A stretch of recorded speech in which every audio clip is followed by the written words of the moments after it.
three.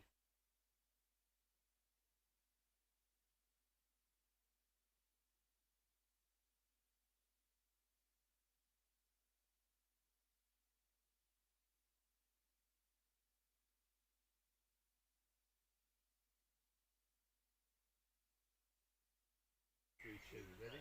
On three, you say this. Right, ready? One, two, three.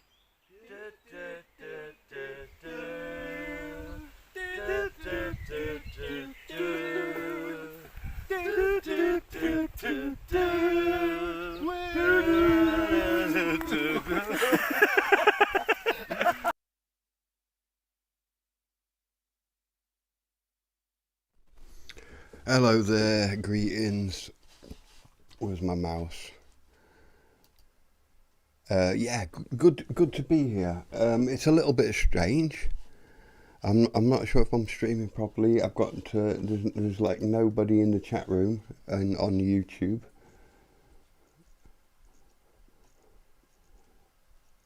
Zero views. Did I even put it on?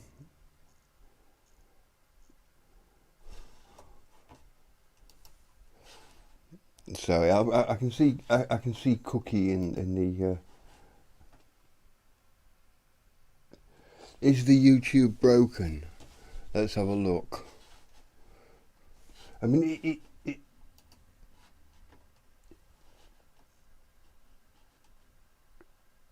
it says it's connected.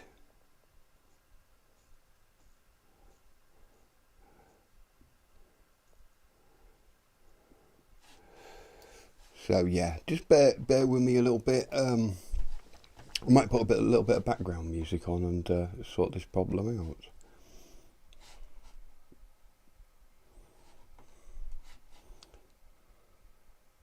Yeah, I'm Steve and this is the Mystery Show. Manage.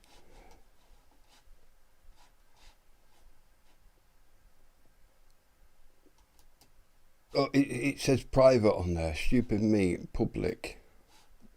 Publish. Why did that do that? Why did it put it on private for me? It never does that. Live now. Good.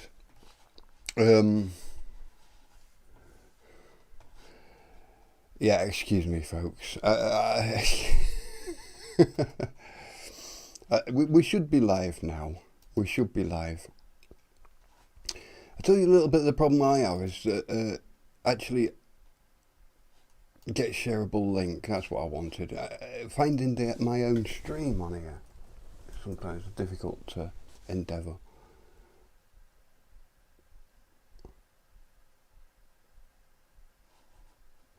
Right, yeah, it seems.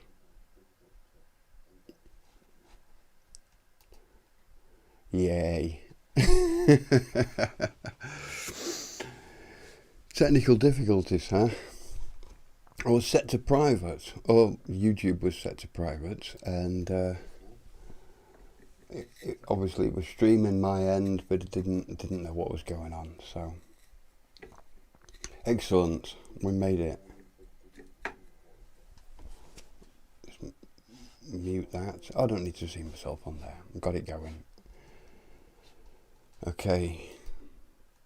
All that excitement, eh? Pop out chat again. I have to just quickly set up out all these chat rooms here.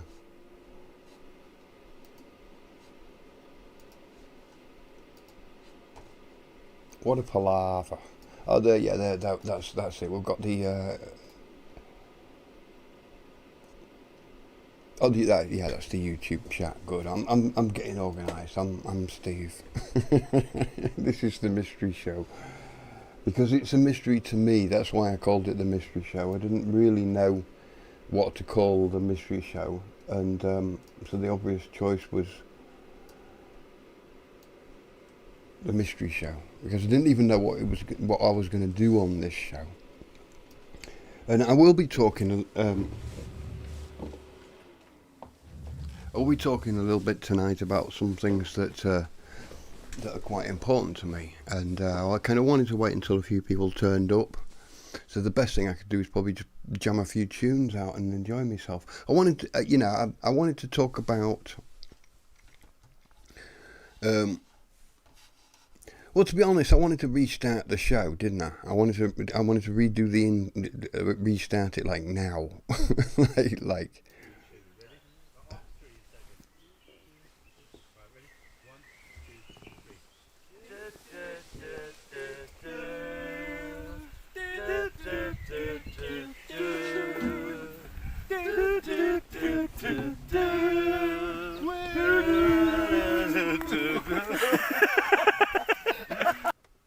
Yeah. Yeah, partly the reason I put that intro up as well is because it's not new to me, but I do realise each time how important community is and how strong our communities become. And now, if you're not an active part of that community, don't feel closed out. It's something that's organically formed, and to a degree, there's like. People belong because they simply have the feeling of belonging, really. Like it's like if you're good at chess, you're in the chess club, or if you're good at Rubik's Cube, you're instantly in the Rubik's Cube club. So if you've tolerated my the things I've been speaking about for so long, so it's good to be here. It's good to see the chat room filling up. And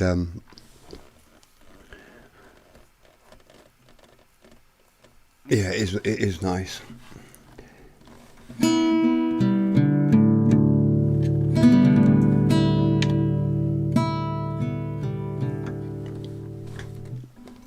So really, yeah, like I say, I'm gonna like play a little bit of music until people turn up, but I don't want to leave you in any suspense or anything. I was sat down, to be honest, yeah, I mean, like, Mr. Smith passed away, our drummer. If you don't know Mr. Smith he's got a YouTube channel, does live streams, drumming to stuff, writes his own songs. He's a singer, a very talented man. You'll find out more about him. I didn't want to. Well, I didn't know what to do, and I was sat down, and like after Mr. Smith passed, I was quite shocked, and then over the next few days, I realised how distraught I was, what a loss it was for me, and as tonight came, and I was like looking back on the last few days, the community and what everyone had been active with, and. The live streams and the interactions. I thought, okay, what do I do? And I had the guitar in my hand, and I was listening to Mirage in the Haze, and I just thought, wouldn't it be nice if I could just play, do a cover version of the Mirage in the Haze? You know me, I like to choose a cover song. I've been kind of working on it, but I was thinking it's probably not that realistic because it's quite difficult. It's quite a complex arrangement, but I was just sort of playing around with it, and then I just sort of got this like the voice of Smithy in my head, sort of saying, don't play my songs, mate. Play your own songs. I want to hear your own songs.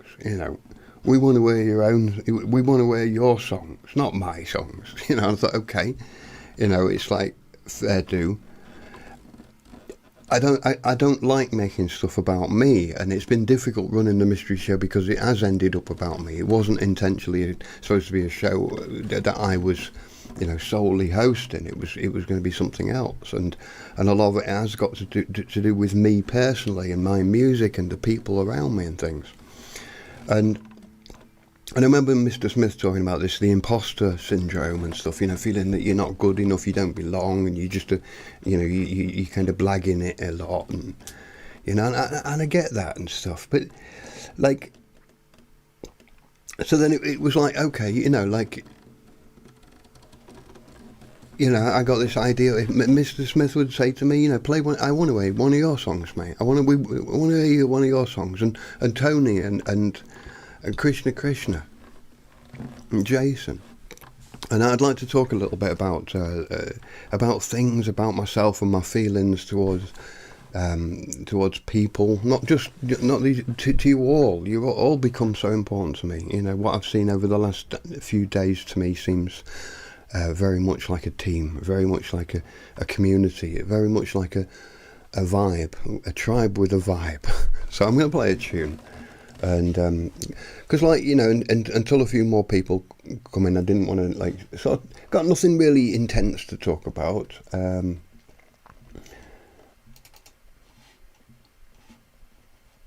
But I wanted, you know, as many people to be a part of the conversation.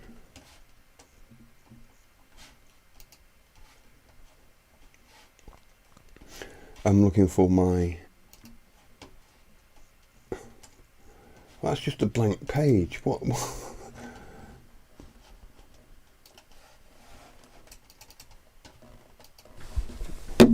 Oops, sorry about that.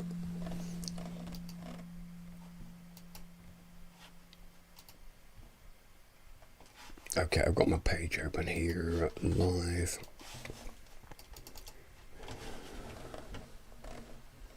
Yes, so what shall I play?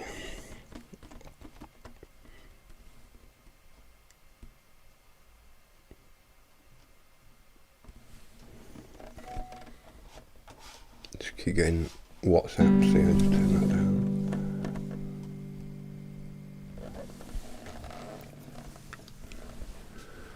Yeah, even in there.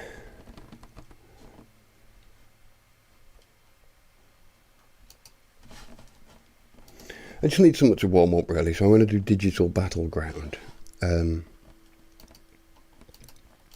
button. Wrong button again. As you can see, I put up a green screen. It's really big. You know, it's like when you're up against it, it's really big, but when you get here, it looks like a bit of A4.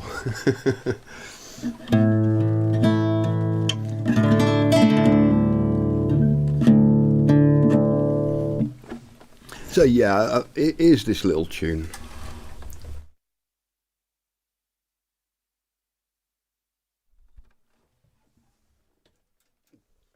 Turn a few machines on. We got sound, yeah, that's good.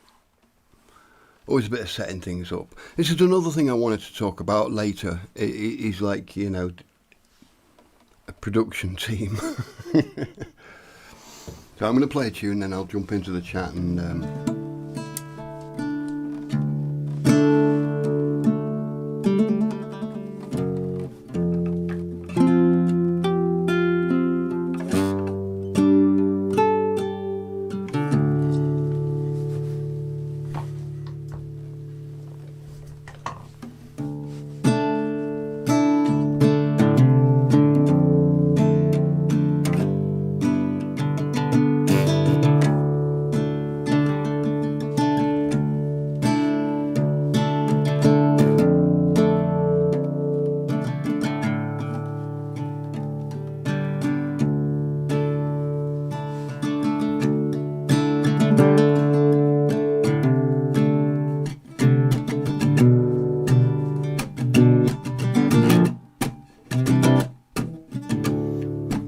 been watching far too much TV. We're on remote control, they're losing grip on reality. Mainstream media, they hypnotize mankind. There's a propaganda program installed into your mind. We got a worldwide lockdown, real life ghost town, and an online showdown on a digital battleground. Worldwide lockdown, real life ghost town, and an online showdown and a digital battleground.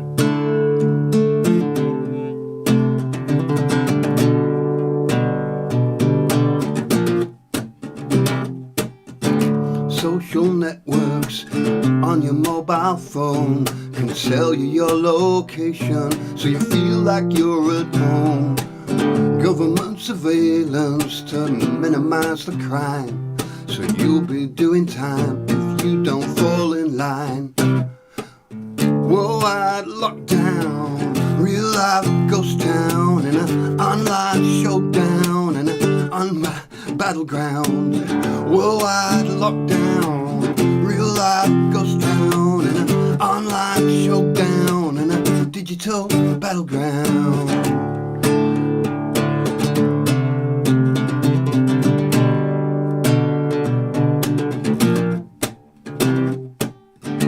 You're a genius, they'll sell you you're insane. You're a winner or a loser, or a modern day sage. Crazy world in which we live in changes every day. Every single one of you sees it your own way. We got a worldwide lockdown, real life ghost town, and an online showdown, and a digital battleground. Worldwide lockdown, real life ghost town, and an online showdown on a digital battleground.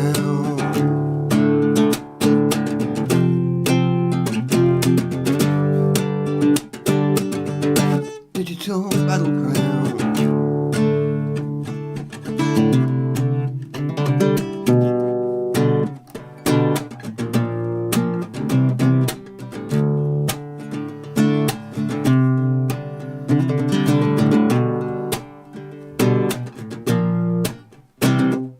You and I were much the same, our differences are small.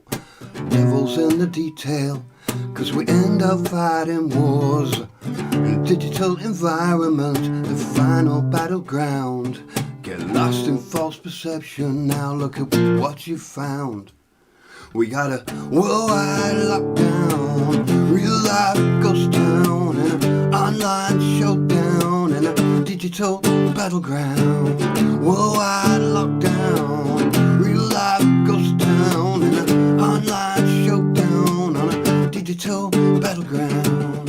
Worldwide lockdown, real life ghost town, online showdown, digital battleground.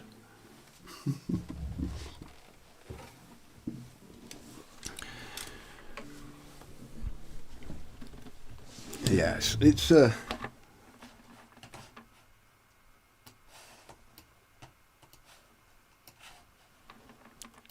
dragging the chat room across to a better place to see.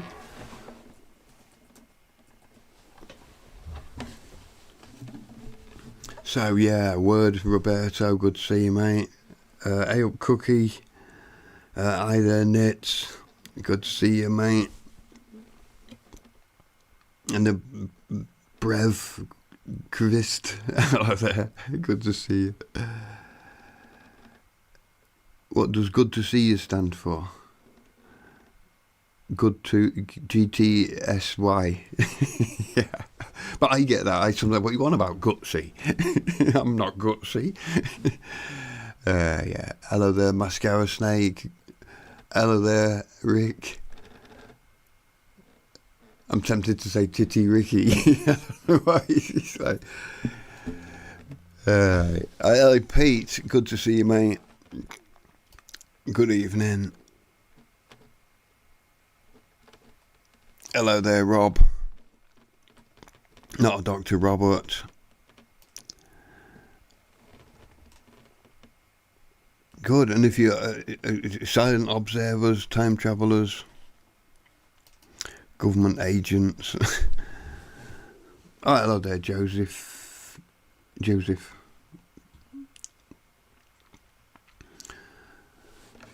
So yeah. You know, I just think, like, you know, I used to, like anybody who knows Smithy, it'll know, like, you know, how we'd talk, and you know, he'd be encouraging. Oh, go for it, mate, and you know, he'd have his way about him, wouldn't he? You know, and that was the thing. You know, it was like sat here, I think to myself, you know, that's what like Smithy would want to hear my music, wouldn't he? You know, and I mean, I guess you do too. But you know, I know I play a lot in the week. You know, I play each week and stuff. But I generally,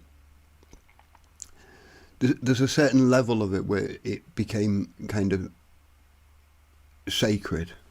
And I haven't played I haven't really played much on the show, and I would like to change that. And yeah, I'll talk about that more because I can play more in the first hour and make more. I Lars from Mars, mate. Lars from Mars. Yeah, of course I know your real name. Anyway, yeah.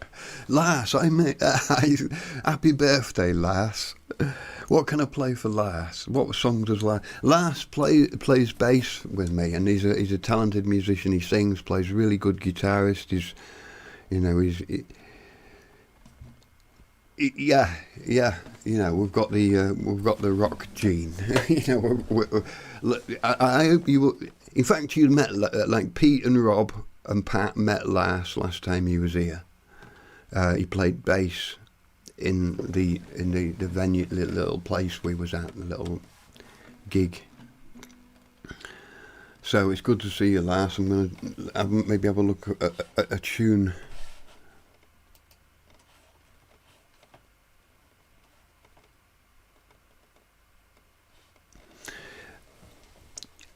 Yeah, there was one that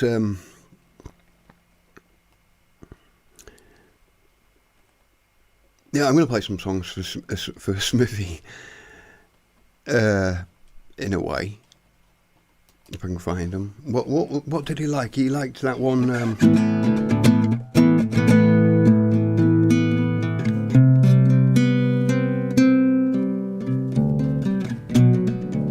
Okay, I need to tune up first.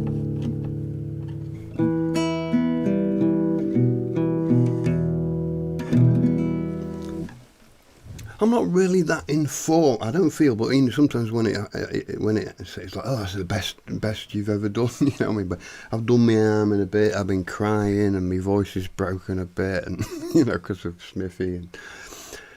And but we'll work our way through this. What was it called? Stole my love, I think I called it.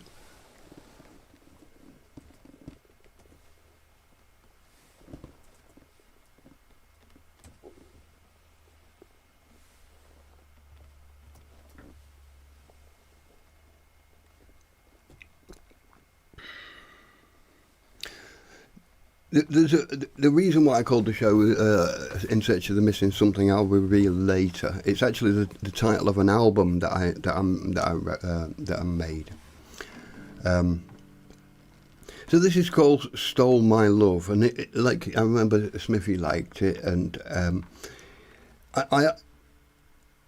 there came a point where I asked a couple of times, in different ways. And very carefully, sort of would you be interested in being in a band with us, and doing gigs and stuff? And he was well into it. And from that moment on, I started installing Smithy's drums, analysing his drums, watching his streams, listening to his styles, working out, okay, when he joins the band, when he gets here, he's got these beats, this feel. How can I facilitate his drums into the music? Playing this song, thinking about, okay, he's there. So, I don't know if you want to, but in a way, this is what this is where I've been at for the last couple of years, to be honest, since I know Smithy. Is like imagining him playing the drums to the bits that I'm playing, and obviously it's he's not here to do that, but we watched enough of his streams to get a feel of that. And to me, it's important to imagine drums to my songs, and those drums are already there, if you know what I mean. So I was going to call this show, it's a good song, but it would sound better with Smithy on drums. You know what I mean? So I was just going to peep in the chat room, but I'll play this song first, and then I'll look in. Although sometimes there's warnings in the chat room, like you muted or something. Or there's even better, you see someone who's entered the chat who's like Valerie. Hello, Valerie. Good to see you. lovely to see you. It's been a lovely interaction with you and everyone over the last few days. I always worry about saying stupid things, you know. I think, okay, I want to make a fun, light-hearted entertainment thing, but my life isn't. Well, it's fun, but you know, my life is kind of intense and serious, and I'm sure a lot of you are, because we're of that age, aren't we? You know, we're over the age where life is that easy, because you've got people in your life who need you. And you've been through stuff, and you've learned stuff, and you've been burned and hurt, and then so to find a wonderful bunch of people is a blessing. Thank you for everyone for being here. And like I say, that I'll say this a few times because it is a live show. People come and go, but you know, I wanted to do a kind of dedication to Smithy, and then I just got Smithy in my head saying, you know, like, come on, Steve, I don't want to wear my songs, I want to wear your songs, you know, like play your songs, right? Because he would say, like, Smithy would say that to me, wouldn't he? He would, you know. And as much as I'd like to play Mirage in the Haze, I'm going to play Stole My Love.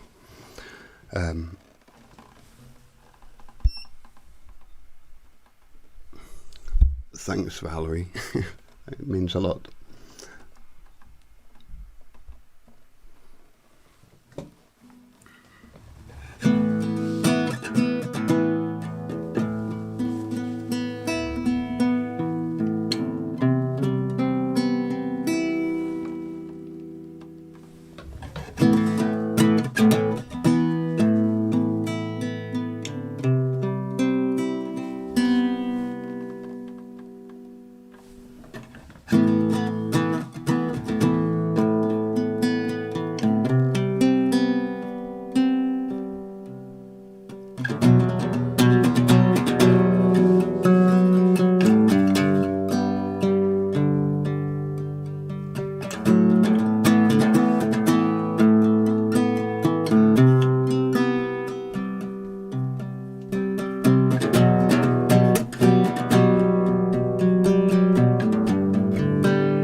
in guarded hearts. Now she's gone, I miss her so. Stole her time, broke her mind, brought me down. Gonna fight to get you back. Love my heart, stole my love, lost my soul. Gonna fight to get you back. Gonna fight to get you back. Gonna fight to get you back. Gonna fight to get you back.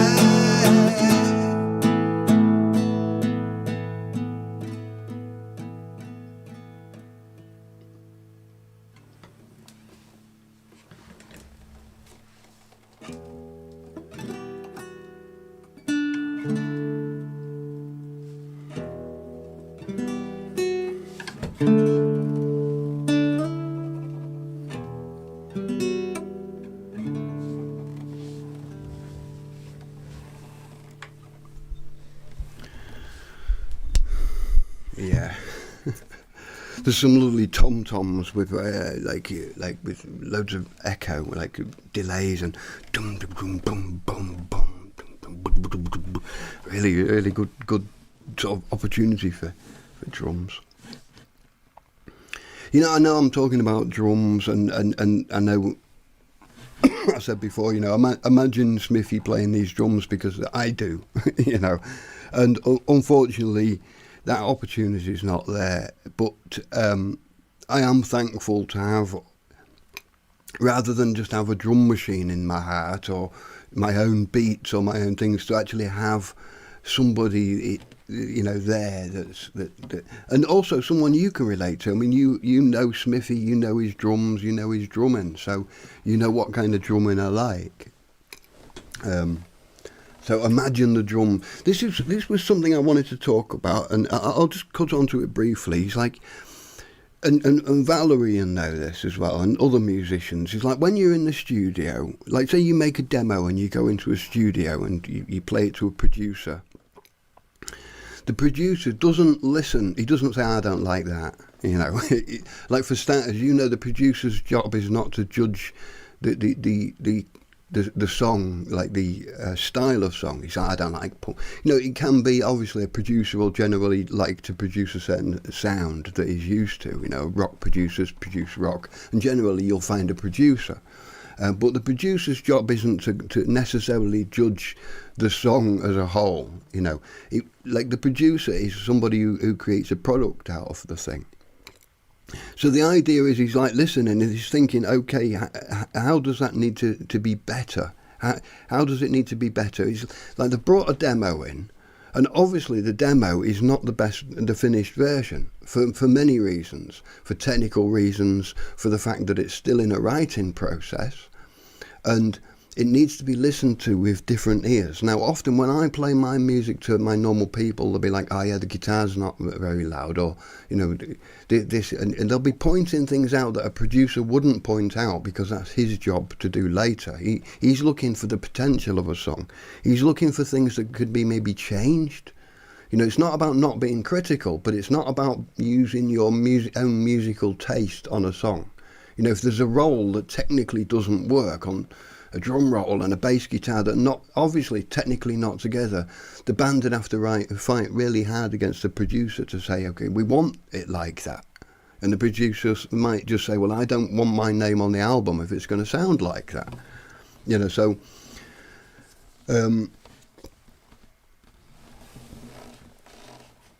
I'll choose another song. So in a way, that's what my invitation to you is almost like it comes with that listening condition. It's like, you know, this is like if we was in the studio and listening to like studio takes and things like that. We're not criticising certain aspects of the music, like we're criticising. In fact, we're more looking for things that like are good than bad.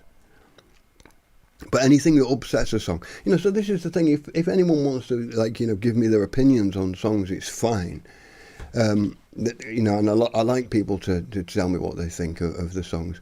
It's just obviously like if I'm playing like a demo, a studio recording, a home studio demo version, it's like a Da Vinci doodle. It's not finished, it's just a sketch in it.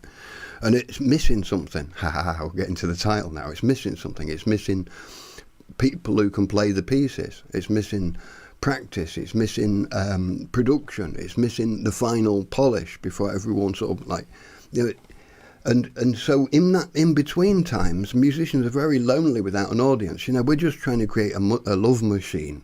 Us musicians, we want to make a love machine and then like get this hot jam, the love jam, and put it in pots and just make sure it gets out to the world. We don't want even the barcode or the price like irritating the label. We just want our love to go out there into the world, really.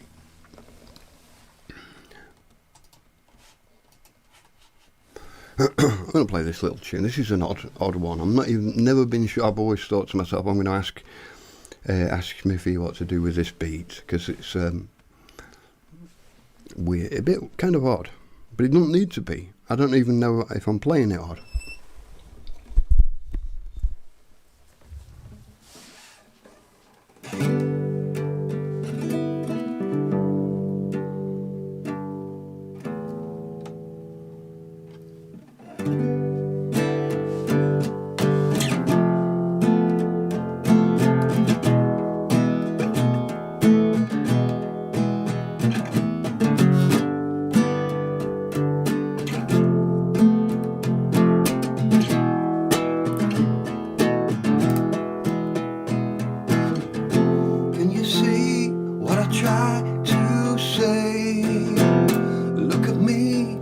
Cause I want to see your eyes.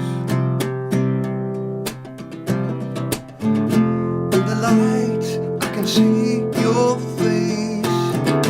Time will tell, I can see the tears you cry.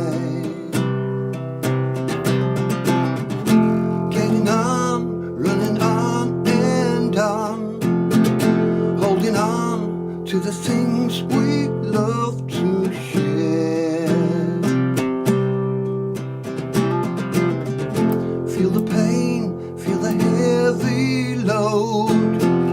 Carry on till we meet each other there. Remember the places we've been when we danced and sang.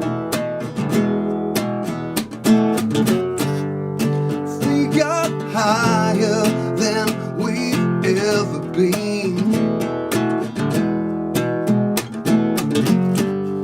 And then there were times in between when the sun shone down. Feelings fly like someone else's dream. Someone else's dream.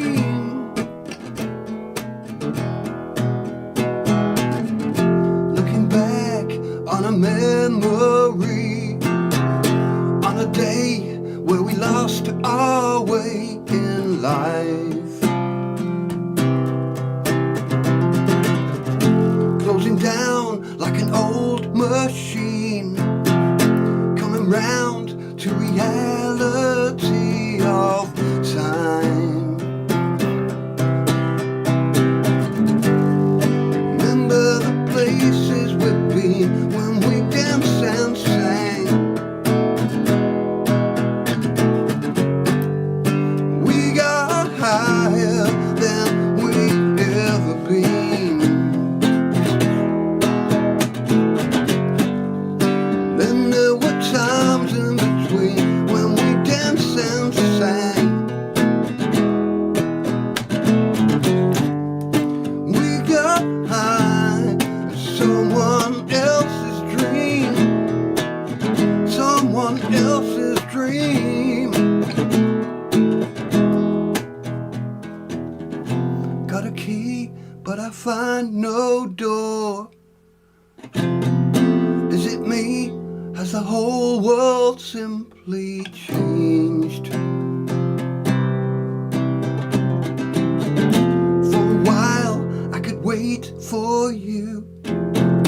What a thrill, now it all seems so damn strange. Remember the places we've been when we danced and sang.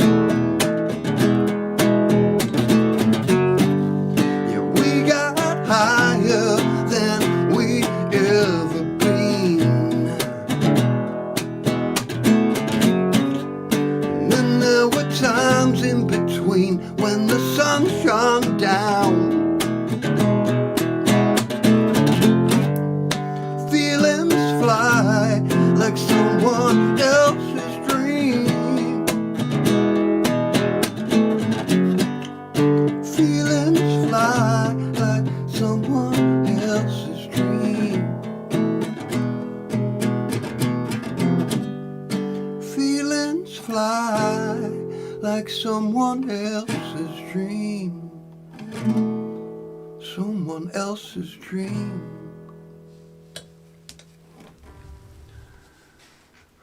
Yeah. Someone else's dream. Hello there to those who've joined us. Hello in the chat. David.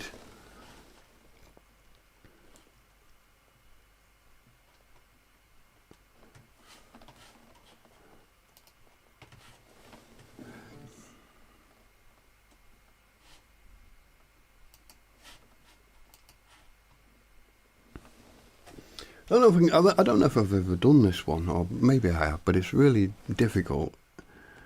I wonder if I can do it.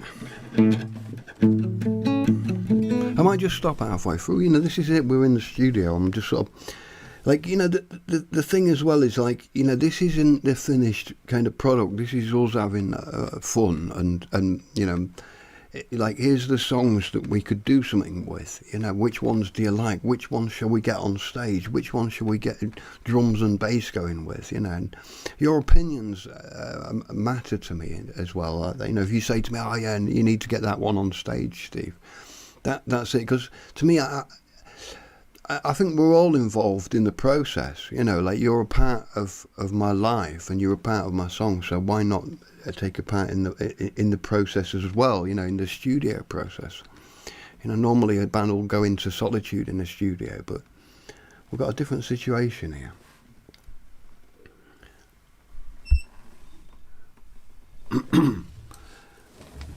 Yeah, and this one's called "Keeping You in My Heart," and it was something I'm still working on. You know, sometimes I just write the text and chuck them in, and so that there's something in there, because, like, you know, years later you can't remember it. And so I put this together, and I was kind of happy with it. And I got an email one day, and a lady had said to me that her husband had sent it as an anniversary song. And I thought, that's amazing. That's amazing. You know, somebody sending my song to someone else as an anniversary. You know, because I don't know what I really sound like. I don't think any singer does.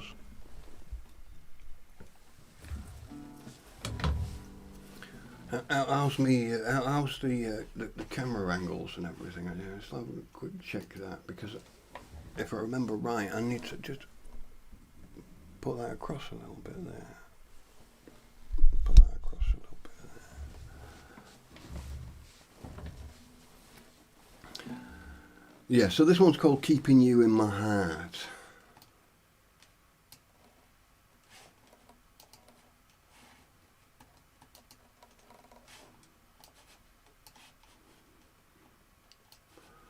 Get the audio level so I can see them.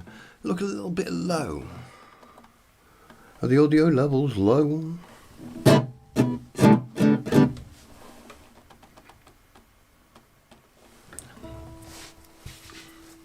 So maybe with a pickup, maybe without a pickup, plectrum.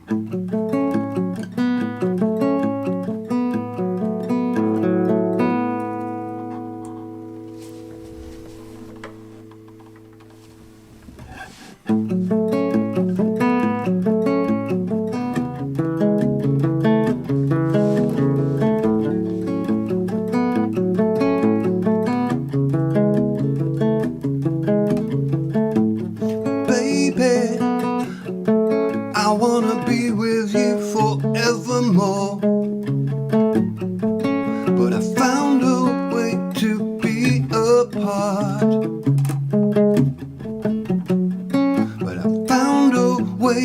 stay with you. I'm keeping you right here in my heart. Even when the sky turns grey, I know it's just a bad day. And then the tide turns blue, and then I smile at you, and I see you in my dreams. I know just what you mean. Got you in my heart today. I know you're far away, and distance makes no place. I'm keeping you in my heart today. Baby, I wanna see your face, but I only need to close my eyes, and I feel your warmth and touching hand. I can feel it on my skin. When the sky turns grey, it's just a bad day. Even when the night had fall, I see a flame in the dark. 'Cause I see you in my dreams. I see you all and me. You're right here in my sight today. I know you're far away. Distance makes no change.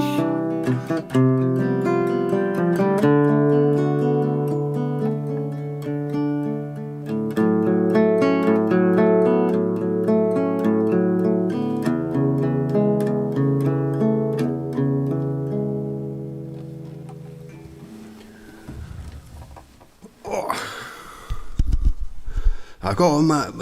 He's pulling on my shoulder a little. That you know that. So I pulled a tendon in my shoulder. So, but never mind. I think that's the first time I've played that live because it's really damn difficult.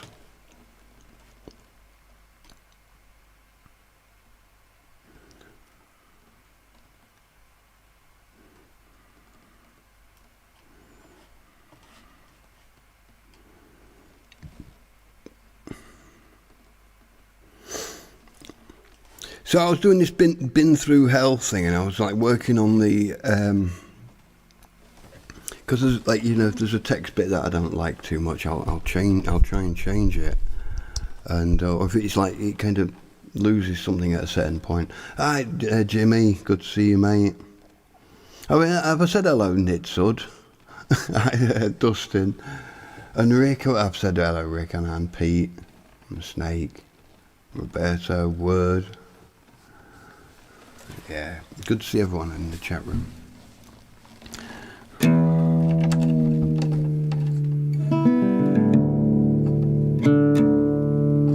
So, like, really, when I'm writing, I most of the time, I'm writing with people in mind. I did get into music through recording. I was really interested in recording, but when it came to playing guitar myself and playing live, then realising there's no point in writing a song that's going to be really difficult to play live. And I don't mean technically difficult. I just mean like some songs don't work live, you know, or at least it's you need the right audience. You need specific audiences for specific songs live. It's just weird. So.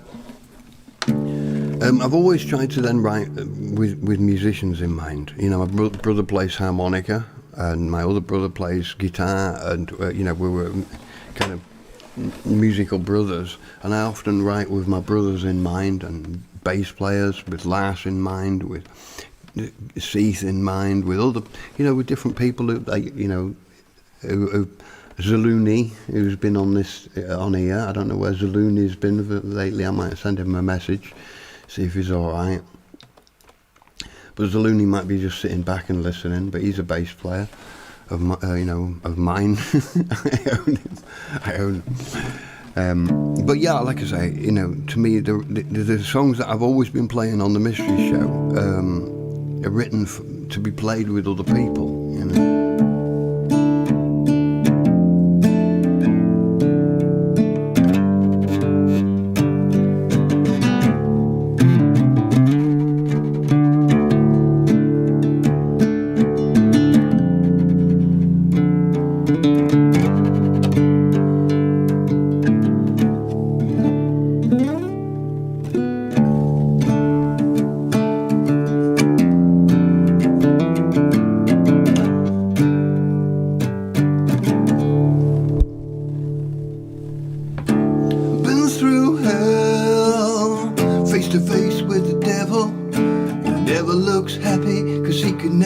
My soul, I was with my friends who gotten in some kind of trouble.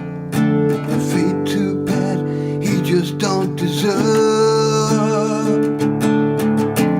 With a broken heart and a bottle of whiskey, took a ride on his motorbike to escape the pain. And the setting sun at the end of the highway, a head-on collision and blood spilt in the rain. Driven by the anger, guilt and shame, tempted down a winding road of sin. Lord knows we all make mistakes. Sometimes you just lose your way home. Sometimes you just lose your way home. Sometimes you just lose your way home.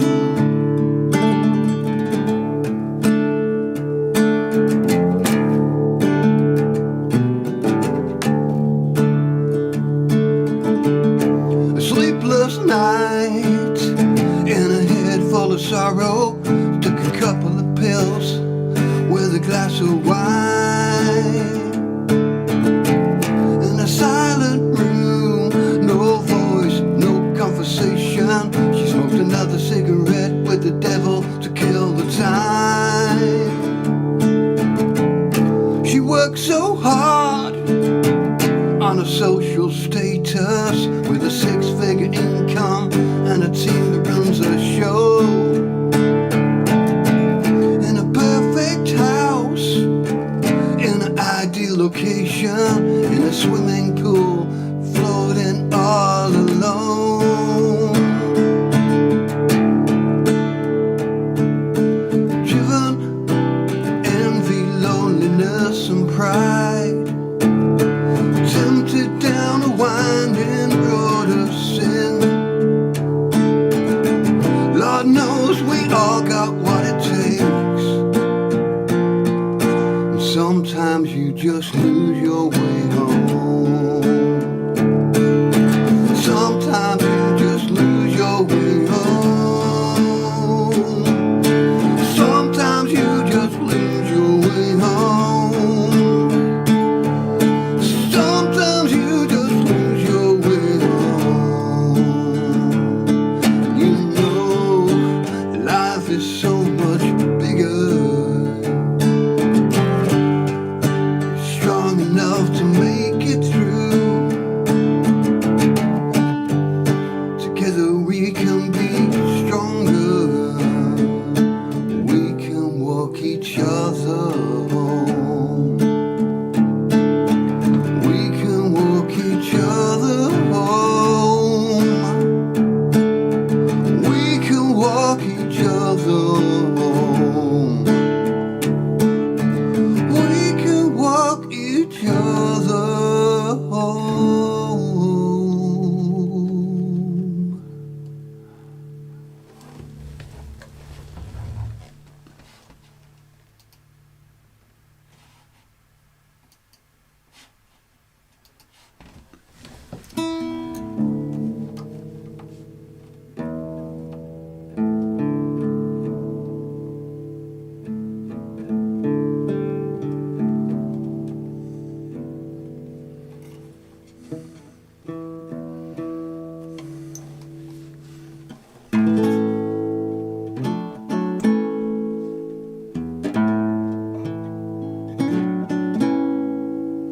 I'm sitting here all alone.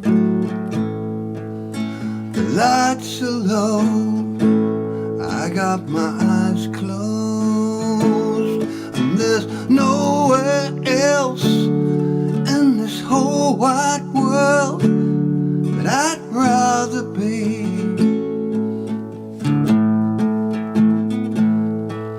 I think of you in the silence, and for a while I feel your presence, and then time stands still and the world stops as you smile at me. There's a feeling that lasts a lifetime, and it guides me along my way, and I guess it remains a mystery of true love.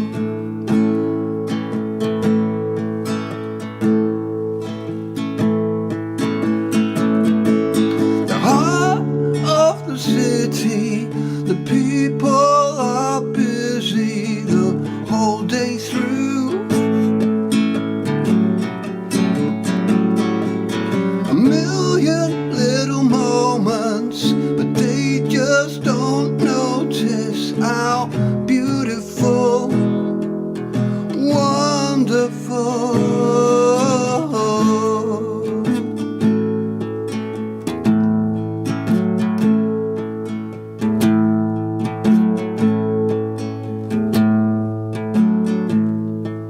I'm standing here in the crowd.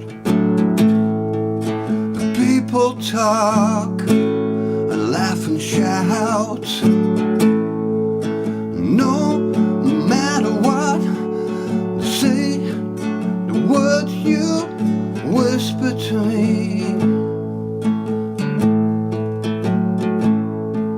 I watch them play their silly games, challenges with pointless aims, and I can play along, 'cause I know you're at the heart of me. It's a feeling that lasts a lifetime, and it guides me along my way, and I guess it remains a mystery of true love.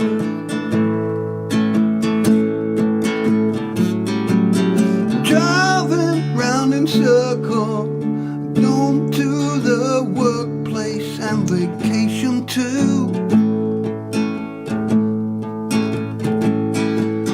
A life filled with blessings, and they're all blind and guessing what they should choose, what they should do.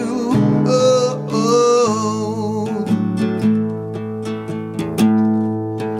oh, oh,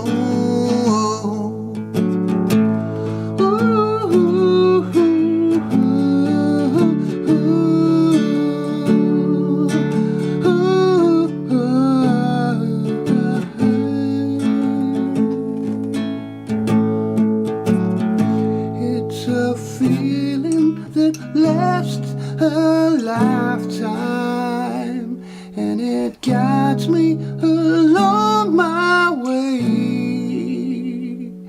and I guess it remains a mystery of true love.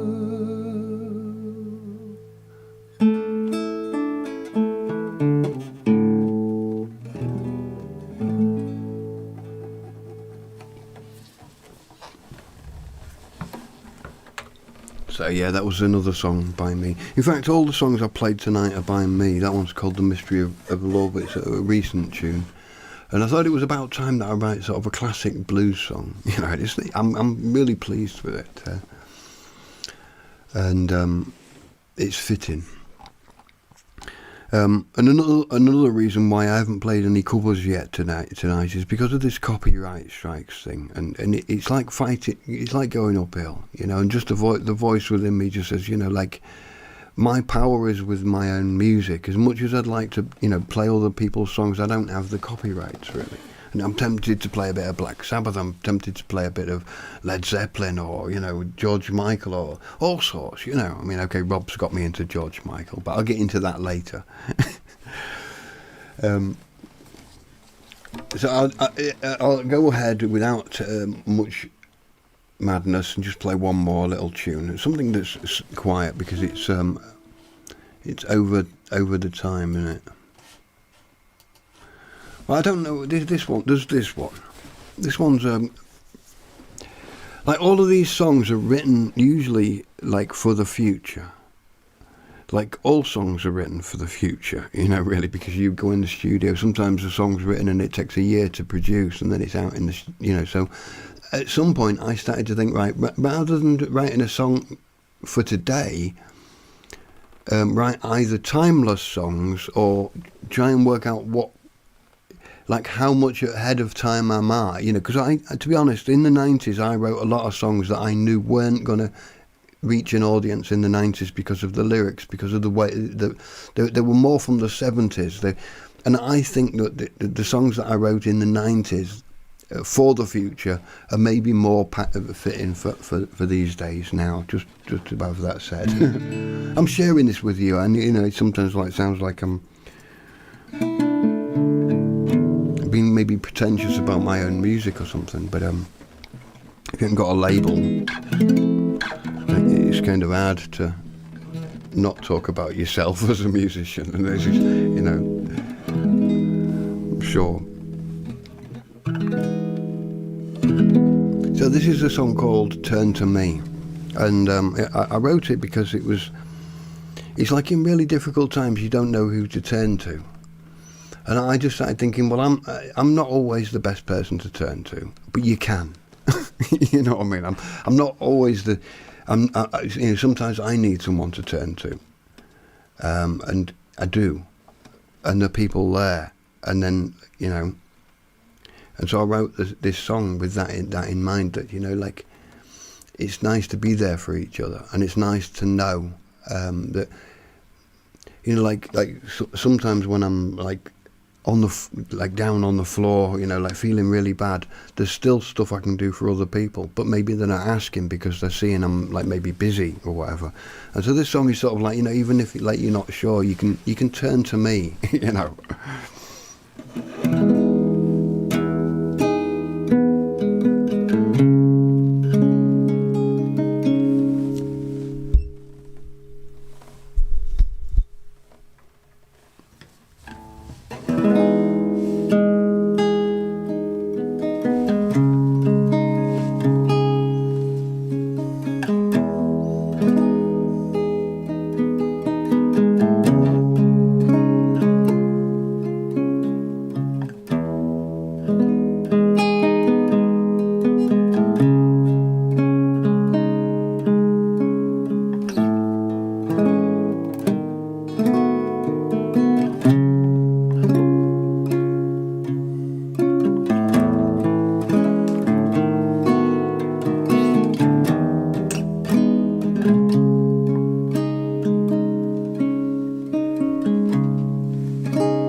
The signs have lost their meaning, and the final landmarks fall. When the clouds obscure the North Star, no one hears your help helpless call.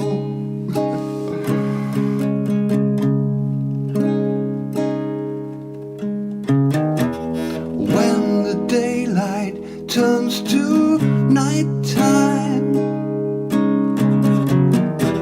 you're in a place too dark to see. Listen close, a familiar voice. You know you can turn to me.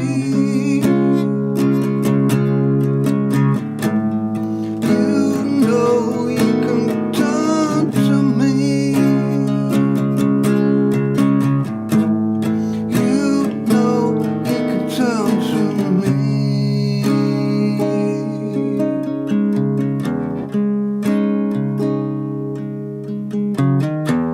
When all the sights are burning bridges, while you try to walk across, as all the promises were broken, and they don't know who they can trust. Overwhelmed and out of breath, crowds of people watch you bleed. But in time you'll heal and walk again. I know you can turn to me.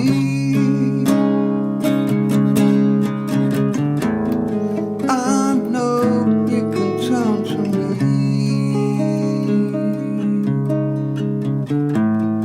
You know you can turn to me. You know you can turn to me.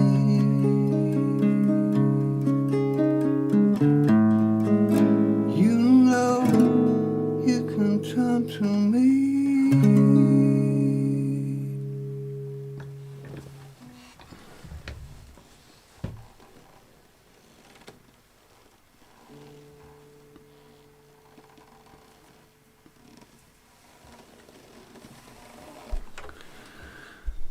Yeah, hello there in the chat room.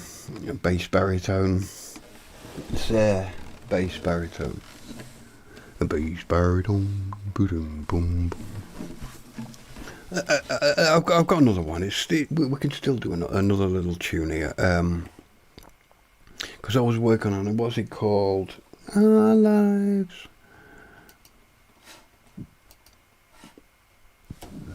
Let's try it. Lying in the grass, staring at the blue sky. Okay, I'll just play it. I rearranged the lyrics earlier on, so let's see how it goes.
back towards the storm.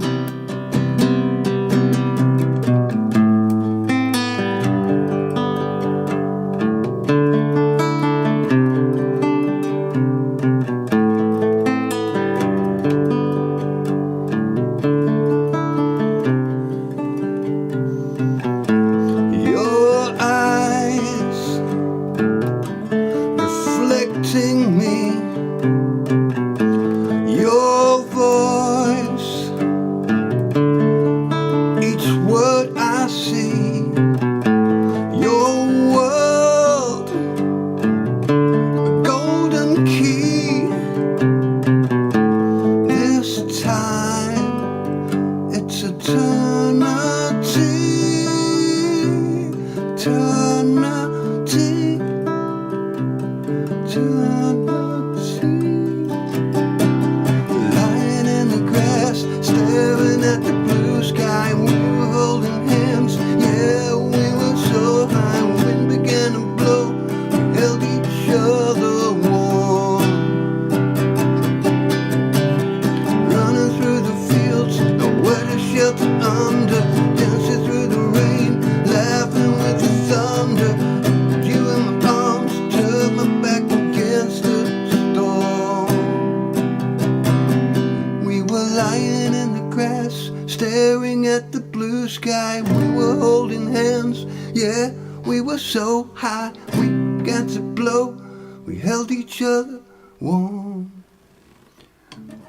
Running through the fields, nowhere to shelter under, dancing through the rain, laughing with the thunder.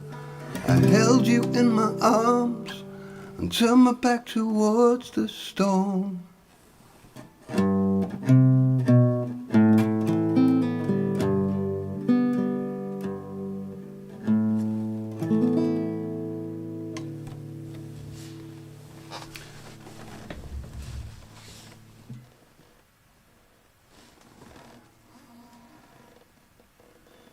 The record button in your head. I'm going to do one more little tune, and I'm going to do this tune for, I'm going to actually do this tune for days, for Ridiculizer.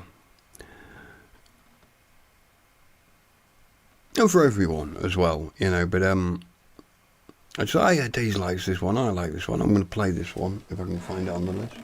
Not that, you know, I've got most of the lyrics in my head. But to be honest, if I'm practicing,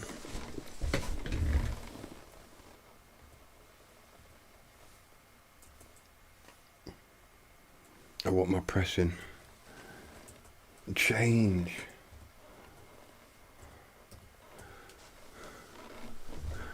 Yeah, if I'm practicing, I don't like to practice it wrong, if you know what I mean. I like to have the text in front of me, and if I'm not like sure of it, I like to keep going back to the, not that I'm like working in the wrong version, so. Well, it's a bit bright, but never mind.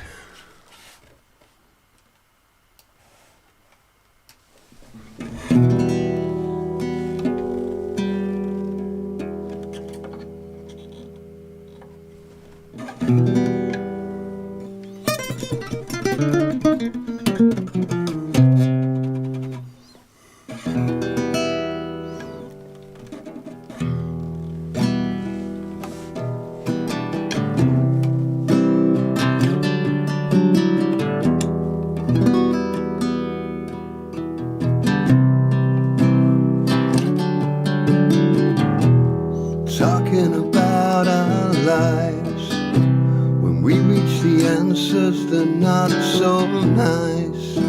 We all gotta pay the price. Thinking about the time when we were young, everything was fine. Now our lives are on the line. I sit here and wonder what it would be like if it was all the same. All the same.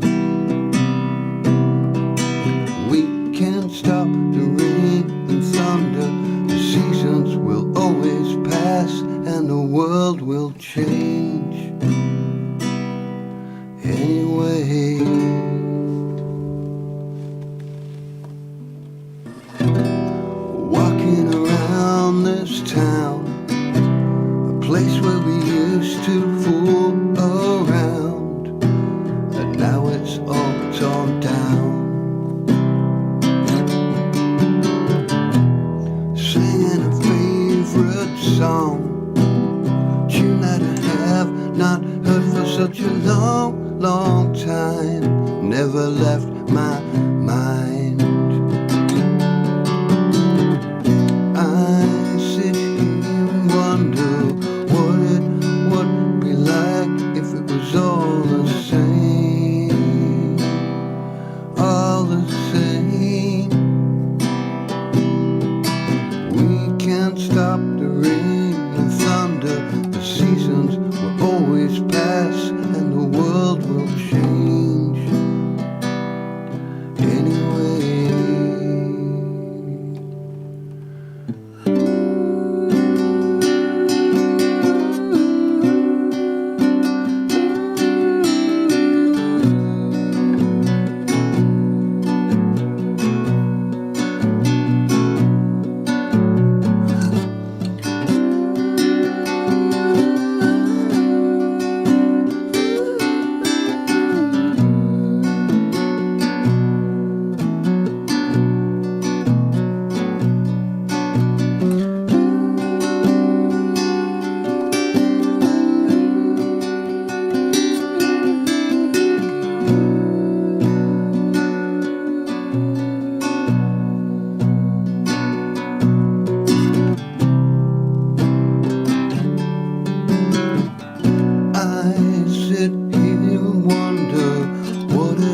Would be like if it was all the same, all the same.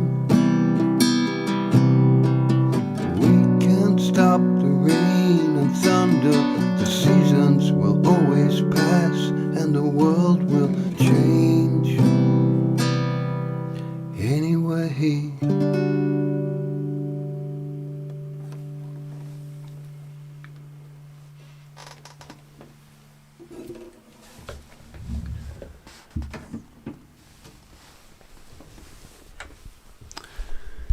Yeah, that was Change. Another, yeah, all the tunes that I've played tonight are written by yours truly.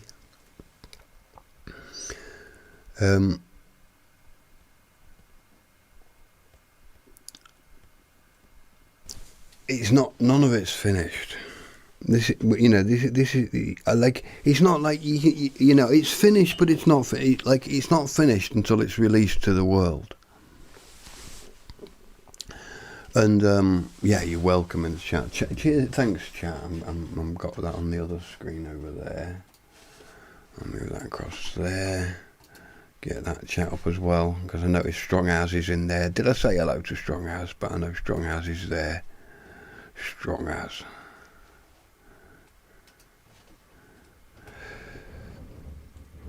Yeah, I had a little bit of a weirdness with the stream at the beginning because I put it on private. Well, it put itself on private, so I don't know what happened there.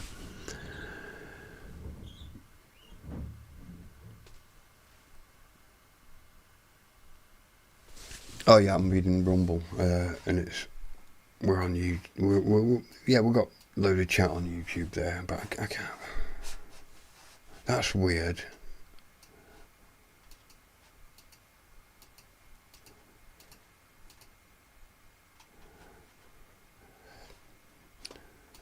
So, sorry about that. Just the browser's doing weird stuff. Okay, I got me browse there. Yeah, cheers. Thanks ever so much. He's ever so encouraging with the chat. I mean, like, maybe we could have done things different. Things could have been different. I don't know how. You know, maybe not better. But I'm. Smithy's passing devastated me.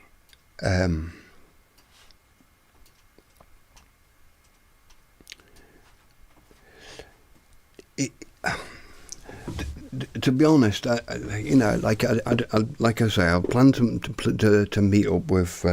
We hadn't planned anything yet, but the idea was we'd get together and make some music, wasn't it? And not just me and Smithy, but you know, like us all, we're kind of all involved in trying to get together and get things going. Now, I'm just trying to make sure I've got all the chat rooms open that I need to see what's going on.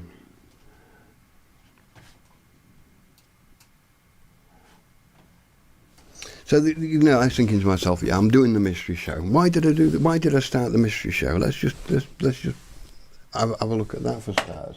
Because I've always been a musician. I haven't just sort of been, you know, like a hobby musician. I've been like, you know, lived off music.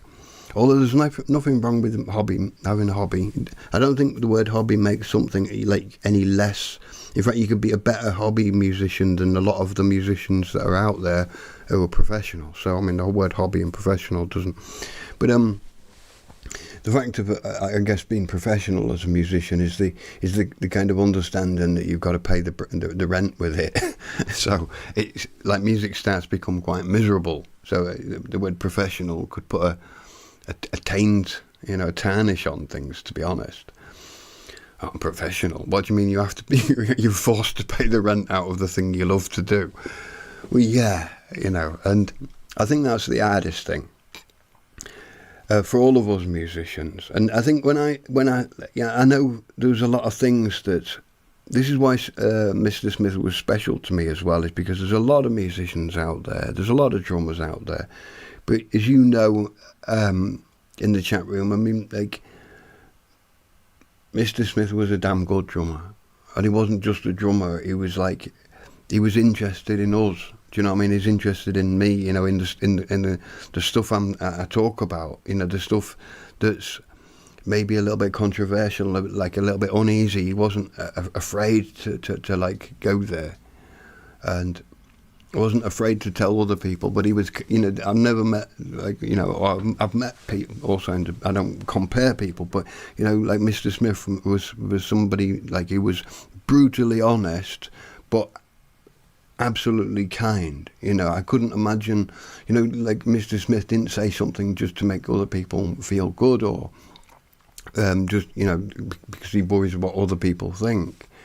And the things he said to me were like just encouraging. A lot of encouraging things came from Mr. Smith, and that's why, you know, like I did this show tonight, and like I'm going to make my songs rather than play Mr. Smith's songs. You know, Mr. Smith would rather hear my songs, and probably, you know,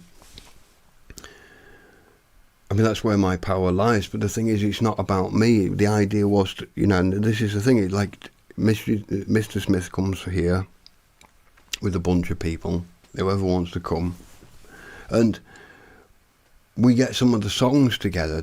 I've written loads of songs, you know. I'll just talk about my project for the moment, because I can talk about the fact that I want to open doors for everybody, but I don't have copyrights for other people. I don't own their songs. I have, you know, it's that's their children, that's their offspring, their songs. Do you know what I mean? It's like, it's not. It might seem selfish of me to say, well, you're not bothered about his songs or his songs or his songs. Well, no, because they've got to come forward and push it in my face and make me contractually obliged to it almost, because otherwise I'm messing with someone else's art and they might not want it. And even with, like, the music, he's like, I've got to say I've written a song for a band to go on stage, and I can't even force the band to play their own parts. They have to do it willingly. And often people will come to the band and say, well, I don't want to play that. And I'll say, well, you can't just make it up as you go along.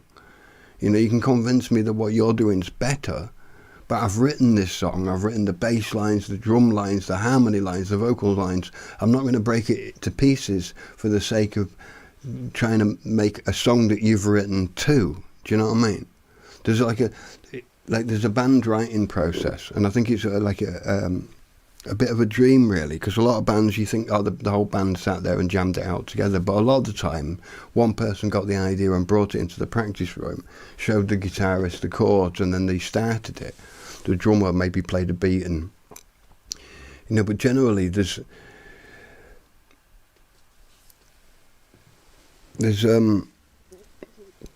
you know, an idea generally comes from individuals, doesn't it? You know, when we're talking about like democracy and stuff and voting and all this stuff, it's all right, I get it, when it comes to certain things and politics. But when it comes to competence, I don't want a consensus on competence. You know, like to me, the more people that are making a decision on something, the more incompetent people or lesser competent people are in that crowd. You know, it's like the world's best drummer or the world's best, you know, musician or the world's best scientist or Tesla or, you know, these geniuses, the world's best swimmer or whatever.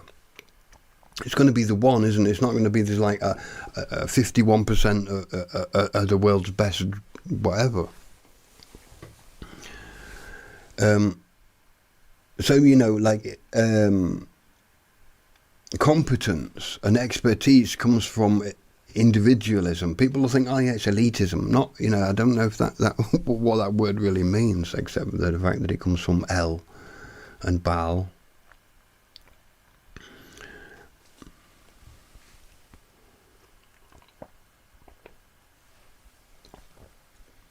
Actually, it's funny that you should mention that, Cookie. I was going to actually call the show Mystery Smith. I just thought, well, I'll make it easy on myself. I'm just called Mystery Smith.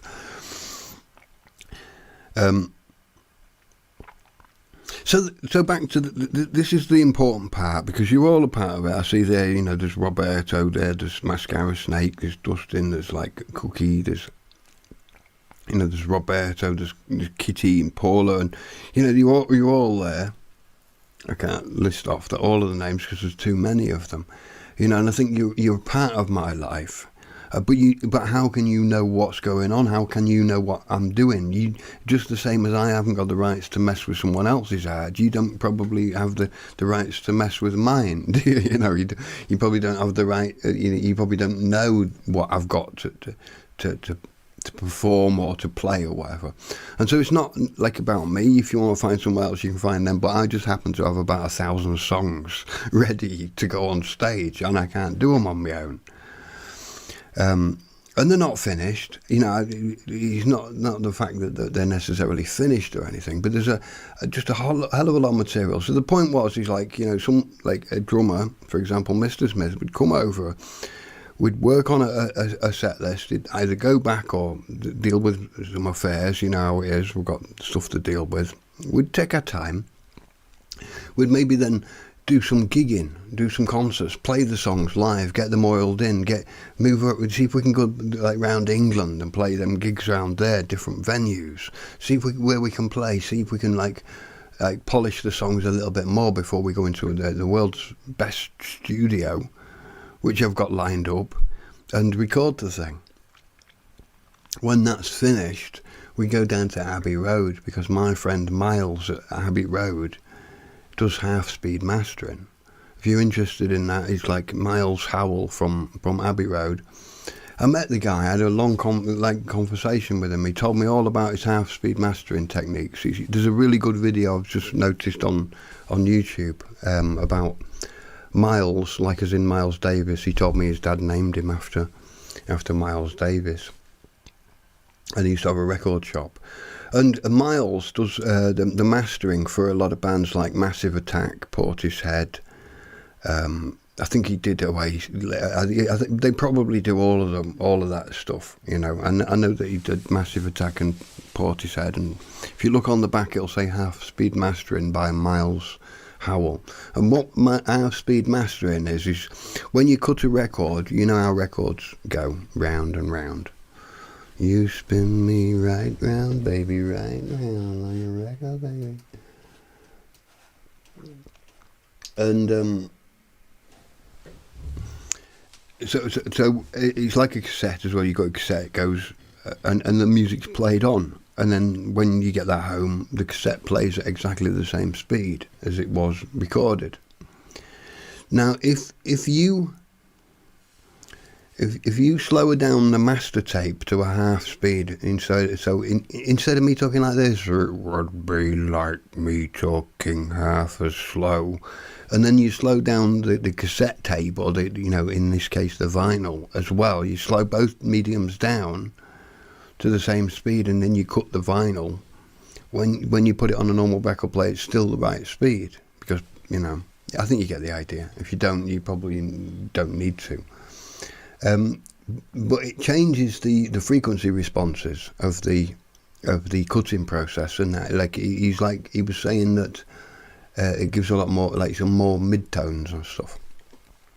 So it's fascinating what goes into the cutting of a vinyl album. But I've met these people. I've got a studio lined up in Germany. So, you know, there's like booking agents and all sorts of people. Now, if I and a band could get a band on stage and in a studio and out on like a tour, I know people with like tour buses and all sorts of things. Loads of musicians. Doesn't have to be one band. We need like several bands. We need backup band. You know, like support bands and stuff, acoustic bands. We go out on tour, you know, and everyone goes on tour with us, essentially. You know, you get on a bus, or you get on at one station, join and come on a tour for a bit, and then go home.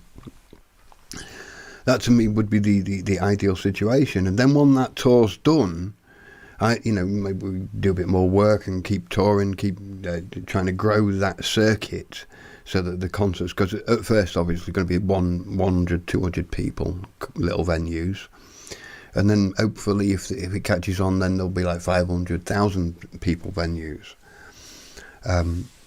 Then maybe end up with a few festivals, you know, 5,000 people, whatever, for a nice little festival.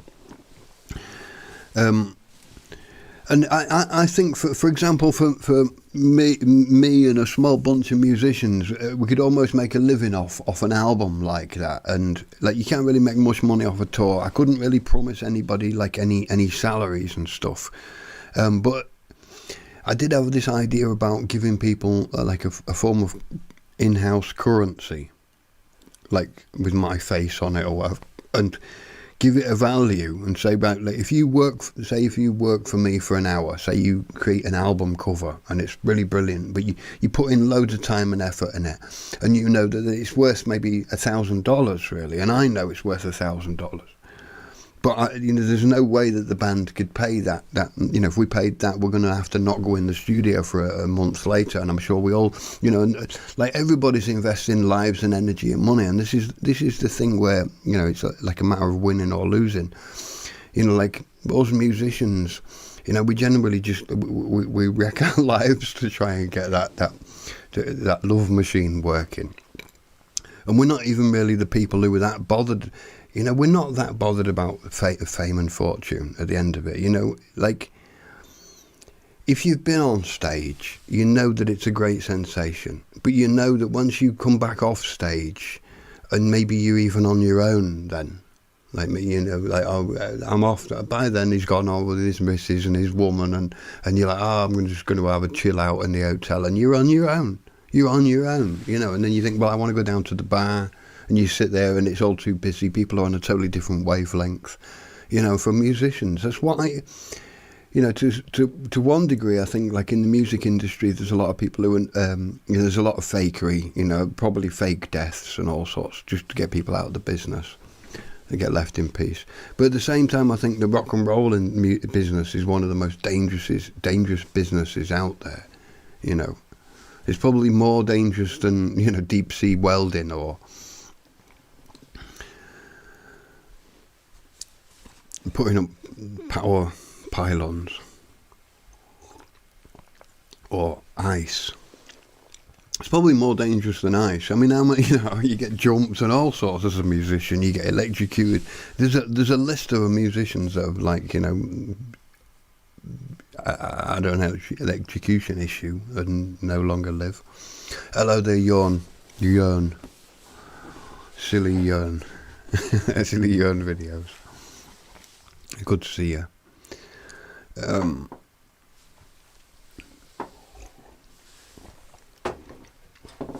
So it's actually a big operation getting a band on the road. Like, you know, I can say it in one sentence, but it's a big operation. For example, from here to get a band to England is, You know, it's just like small stuff, but I can't do it on my own. You know what I mean? And this is where, you know, people are needed to get to logistics, organising flights, organising tickets, hotels. You know, most of the thing is just organising shit. You know, it's not that romantic, but it's nice it's a nice teamwork thing. You know, where a lot of people can get involved.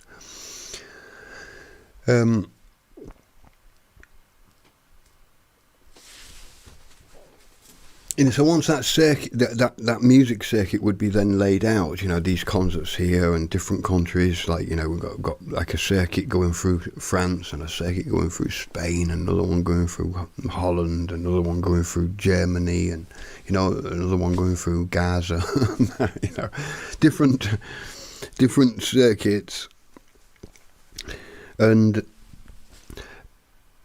that very same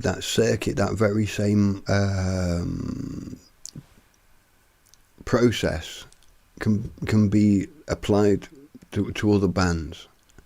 You know, like, I mean, I'm not the youngest in the band. No, I'm not. You know, I mean, we're not young. So obviously, it'd be nice to think, okay, I've got a lot of songs that I'm probably never even going to play. It'd be nice to maybe like audition and get a young band together. You know. Or support a young band that already exists, you know, get bands together. I mean, there's a lot of bands. I often think about the English bands, the British bands, Scottish or Welsh or Irish, you know, the bands from the UK that could come to different countries, go to different countries on tour. But it's a big step if you don't know it. You know, if you've got your venue set up and you've got contacts and everything else, correspondence, translators. Let's make sure I'm keeping up with the chat room. I've got the chat room there, and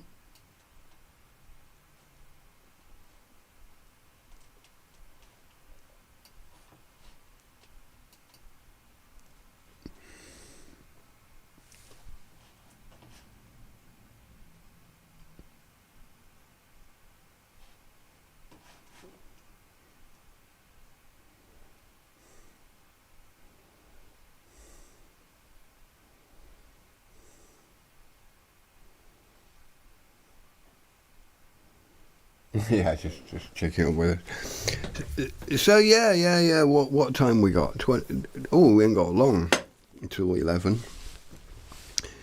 I had a bit of this idea really to go through some of my material. To, like, you know, have like these kind of like sit-ins where we just sit and we just relax and listen to some of my recordings, and then you can say, oh yeah, you know, you should do that song, you should do that song.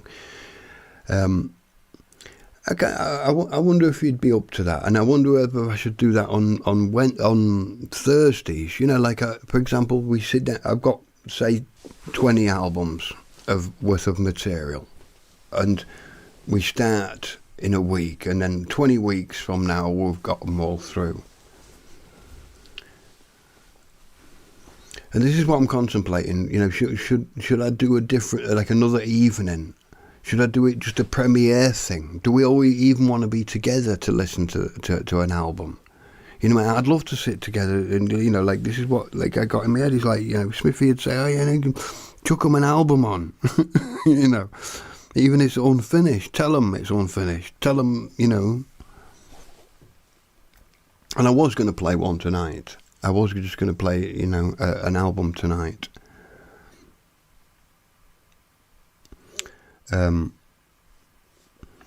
But you know,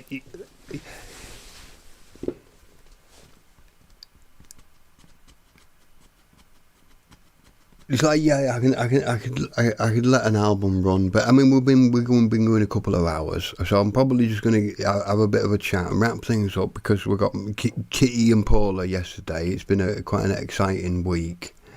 It was a lovely chat on Rob's show. To be on, you know, to watch the show and the after chat and stuff, and a really good show on, like, Cookie's show, excellent, and the ice cream social as well. You know, I think I don't know. The quality seems to have gone up. In you know what I mean? It's just like.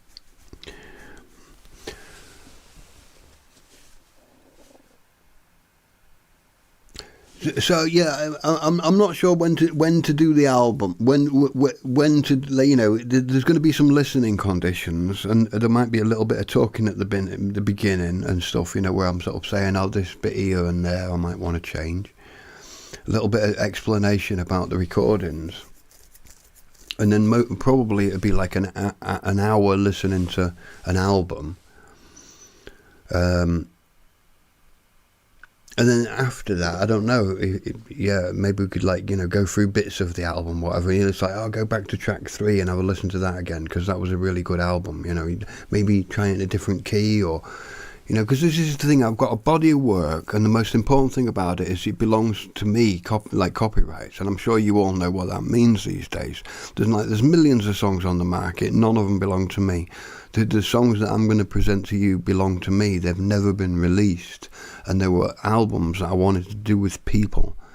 I play on most of, 99.9%, pretty much 100% of the stuff that I record is recorded by me for other people to play. And, I'll play my own drums, and so obviously the quality of all this stuff is not the best, and so people would say, oh yeah, drumming's not that good, Steve. Well, I know I did it. I'm not going to be doing it live. In fact, it's not even finished. It's not even that good. But what do you want? So this is the problem. It's like you've got the choice of either recording something or not.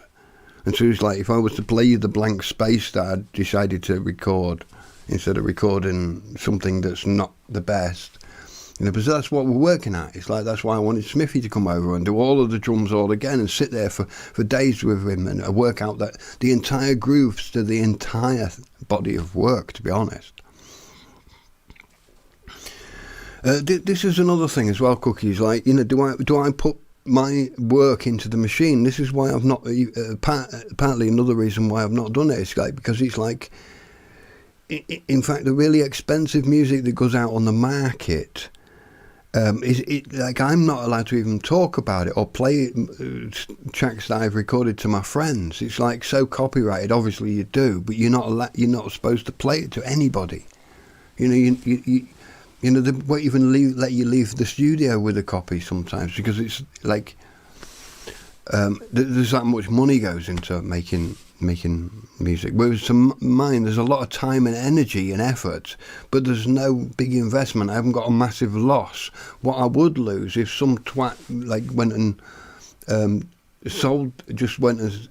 reproduced the album and sold it, or stole all the stuff. I don't know if it'd even bother me, because like if I'm not here tomorrow, then at least you had the album. Do you know what I mean? It's like, it's almost to me more important that you get to hear what's in my heart while I can. And that people put it together. People help me put it together. I do, like I say, I want to listen to the albums, and we're in a listening condition where it's like you're a producer in a studio, and we're there to make the whole thing. Everything's going to be redone, live and in the studio. The demos that I would play would only be like the Da Vinci doodles, sketches, drafts. A lot of it's not finished. There's missing bits there that the melody would be completely changed. So this is the listening conditions to that. But I would love to do that with you. It's like, sit down, listen to my old songs and stuff, and say, yeah, that hits the zeitgeist. That song's fucking brilliant, mate. I won't do it tonight. I was gonna just say, right, okay, I'll do the second hour. I'll let an album play. Maybe just look at a candle or mime along to it or something. Don't know how I'll do that. I used to like Smithy's. You could see the mixing desk in front of the, going out across the camera, and that I could do with that and lean on it and listen to the songs and tweak a bit.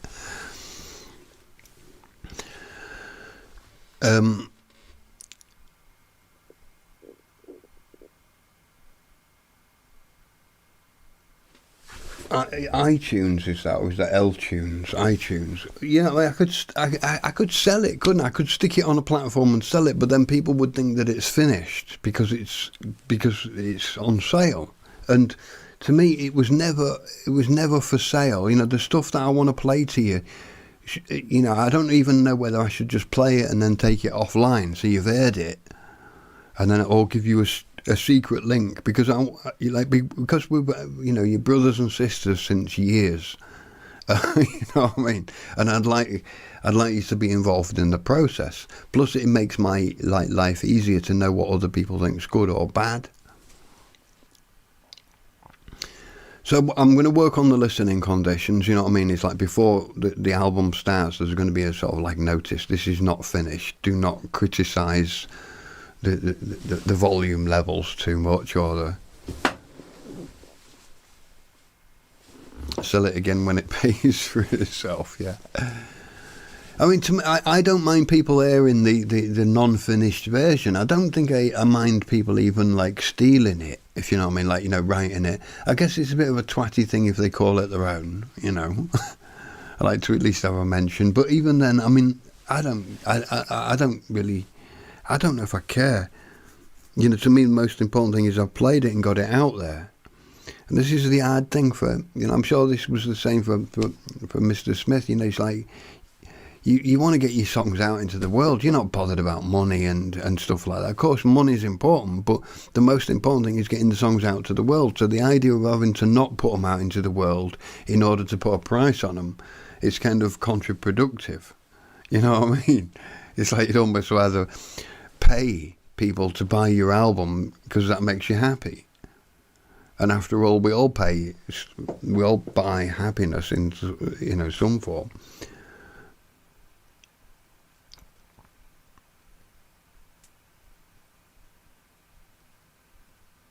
Members only premiere, yeah, it's not a bad idea actually. Sort of like having systems like that, but I do find it a little complicated. And I find, you know, if it was me and I was watching my channel, and then Steve suddenly did something that made my life difficult to take part, then I'd probably be a little bit.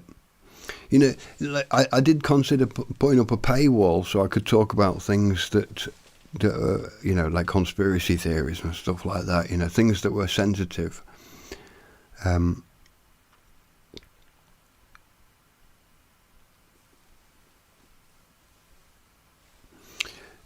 I even thought about monetizing my channel and stuff, you know. I've never done that, you know. I thought, well, I could monetize my channel really, but you know, I don't want all of that hassle.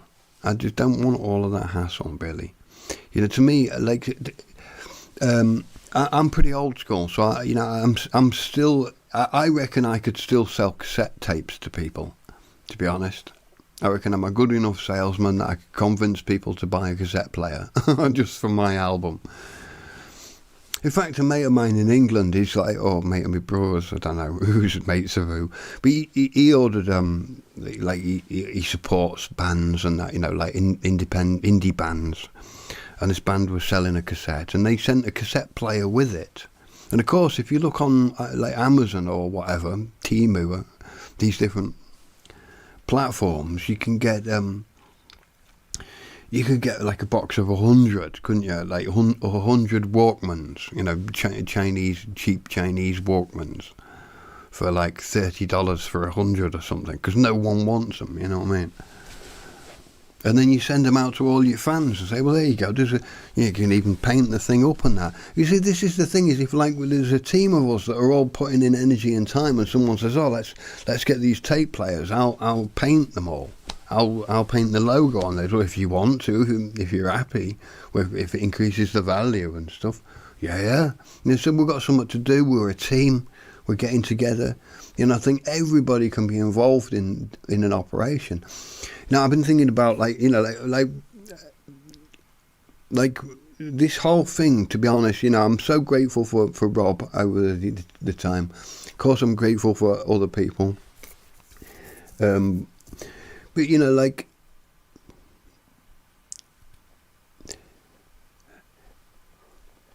3 years ago, you know, my mother died. I went back to England, dealt with that, and like there was like, I never had a massive, like, a close relationship to Jason. You know, he knew I was there, we was there, you know, we was on different sides of the camps, and after a while there was quite a bit of closeness there, you know, like we started to warm to each other. And on his last show he's like, oh, you know, where's Steve? What's up, you know, God bless him, I hope he's okay. Because I was in England, I'd, like, you know, I wasn't broadcasting suddenly, and it was like not like me to not be broadcasting. And I felt such a warmth. I don't, you know, he helped me so much through. It wasn't a particularly hard time. My mother passed very quickly, unexpected, and I was more sad about my father. You know, like, you know, my father's loss, and it was a surprise. And it, like, I was so, you know, and then coming back from. And then Jason dying, and then Rob being there, you know, and I just remember how good it was that just Rob was there, and I remember, like, Jimmy and Rob and other people sort of manning the decks and stuff and helping the community.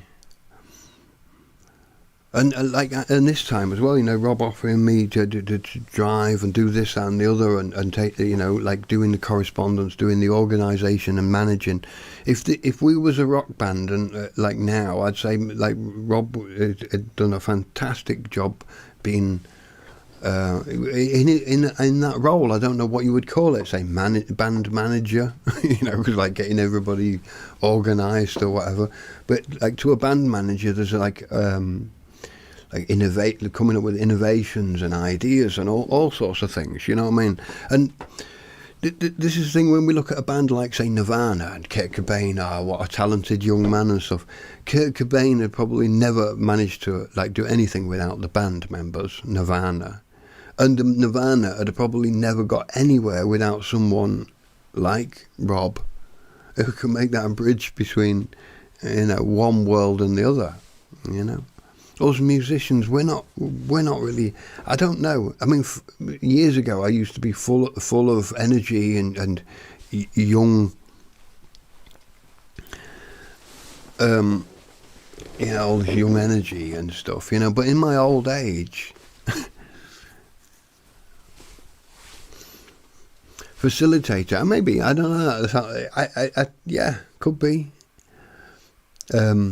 You know, like Brian Epstein. I don't know Brian Epstein. You know, like, really, but I heard that in the Beatles he was quite like a brain, like a mastermind. Now, when I first joined the band that I joined, I instantly took over loads of jobs. I took over the obviously the guitar playing, songwriting, artwork, and electronics mainly. And you know, like, we had a driver who was a lighting engineer. Did we have a sound technician? Not really. We got one then. Usually, you know, like in a band practice, you don't need a sound engineer so much, or a lighting engineer. But this is where I think it goes. We did it wrong. I think, in a way, you need the team at the beginning, not just the musicians practicing, but, you know, I think we need the lighting rig in the practice hall, buzzing away, and I think we need the person who's designing the album to sit in the corner and draw the album cover while we're practicing, or when the facilitator's talking about. And so back in that day, we had like a manager guy. Like, we didn't have a label. We were just 5, like 6, 7 guys, like 5 guys, and then, you know, friends and crew. And we didn't have a label or anything. It was like old school, wasn't it? It was the 90s. We were making it up as we were going along. And there was a guy, a friend, Richard. He had a financing business, and he's interested in running a band. So he had a go. And he'd come along with all sorts of, like, businessy ideas, like innovative, like simple ideas, but ideas that we'd never really thought of. Just ideas like, for example, we had a demo tape, on cassette, fairly well produced. And we went out. For example, we went to Nottingham. As a band, we got in our band bus and we went out to Nottingham. Like, we split off into teams. So we had, like, say, 3-4 teams going out. And we'd choose different streets to go. And so you go down a street, like, you know, with a commercial area with shops, shopping streets. And you go in pairs because it was a bit kind of weird. And you'd have, like, a box of CDs and a suitcase with certain things. For example, there was a piece of A4 there. We actually had a gig at Trent Bridge Cricket Ground. Don't know if you know Trent Bridge Cricket Ground, but we had a charity gig there. So we made this like A4 piece of thing, like charity gig and all this lot. And so we were always putting things together. So like and then we'd walk into a shop, two of us, with our box of tapes, and we'd say, we're a young band, can we see the manager? That's what we'd start with. Can we see the manager? And say, well, why? And then the manager would come. And it's usually the first reaction is confusion. Oh, we don't sell tapes here. They say, well, no, we're not trying to sell tapes. We're just selling one to you. We're just out meeting people, doing promotion for the band, and you know, and in one way, the business owner wasn't necessarily interested in the music. You know, for one, he wanted us out the shop. You know, £5 to get someone out of the shop. Secondly, you know, he's not going to like just say no. You know, the manager's usually the rich one of the shop, and he wants like to have a good reputation. So he's not going to send you away. He's got the offer of buying a tape from a young band, supporting a good cause, making a good name for himself, giving the $5 and letting him go. You know. And that's what often happened. They'd like buy a cassette. Sometimes they'd say, oh, hang on a sec, come with us, and they'd go upstairs and there'd be a room full of people, and you know, they'd all be working. It's, hey, everybody listen to this, and they put the tape in, and oh, does anyone want to buy one? And we'd sell a couple of tapes. Happened a couple of times. One time we went into the newspaper office to try and sell a tape, and they instantly did an interview. So we didn't sell a tape, but we got in the newspaper. You know, so and the whole band would go out for a day selling tapes, you know, different as groups, and then we'd go out busking at the end, and then, you know, have a beer and a spliff. And that's the sort of things we'd do as a band. And we'd earn money, and then with that money, you know, we was always trying to work it like a business. Never trying to get a record label. We was never interested in trying to get a record label. We was making our own records, making our own T-shirts, making our own posters. Everything was in-house. We wanted to do everything ourselves. And we got the opportunity to go to Germany, so we did. And when we arrived in Germany, everybody thought, well, these guys must be quite amazing if they've come all this way. So they kind of accepted us like we were any great British rock band, you know. They kind of didn't know the difference between us and the Rolling Stones and every, you know, rock band from England. It's like we must be the naive ones to not have heard of them, you know. And here they are, and that worked for our confidence as well. We stood on stage, it's like, yay! And you're thinking, well, I could just fart and they'd love me, you know. Obviously, it sounds a bit arrogant nowadays, and it's not the case. But you know, back then it's like, it was a self-fulfilling prophecy. They made us think we were we made them think we were the biggest thing from Britain, and they thought they made us feel like we were that, you know, and it sort of spiraled itself up, and we became a pretty powerful band, really.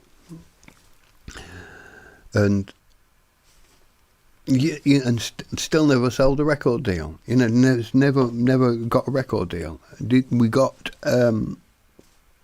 Apparently, because I left the band, and as I left the band, the drummer and the singer, apparently they got the publishing or the rights to make a cover version of "Turn the Page" by Bob Seger, and was offered a contract by Sony, but I didn't want to be contractually obliged to stay with people. The band was arguing. We hated each other. You know, we started to dislike each other. Which is again, like, you get older, and I know Smithy probably has this experience that a lot of people in music are like there's a lot of ego and a lot of weirdness. Not everybody's in it for the same thing. There's a lot of drugs, a lot of psychosis. It can be a kind of an horrible world, really, and then you end up sort of like backing out of it. So just another small point before I wrap up. I'm just going to go a little bit over time. Also, kind of on topic, and that is like Rush. Yeah, one of Smithy's all-time favourite drummers, Neil Peart. I'm sure you all knew this now. Neil Peart is one of the world's best drummers. He was voted world's best drummer in Drummer magazine many years. And they were really, really quite famous in the 70s, 80s. And they were making albums all the way till 2015, when Neil Peart died, passed away of brain cancer. How did he get cancer? Well, his daughter died. I think she died in a car accident or something. And then his wife died. And he described that he thought she died of a broken heart, I think it was. Losing the daughter, and Neil Peart wrote a book, Ghost Rider. He got on a motorbike and rode all across America. He says he just had to keep riding because the pain was just too much for him, and he wrote this book and described his journey, because he joined the band. When he first joined the band, right at the beginning of the band's career, they'd done one album, and the drummer wasn't suitable.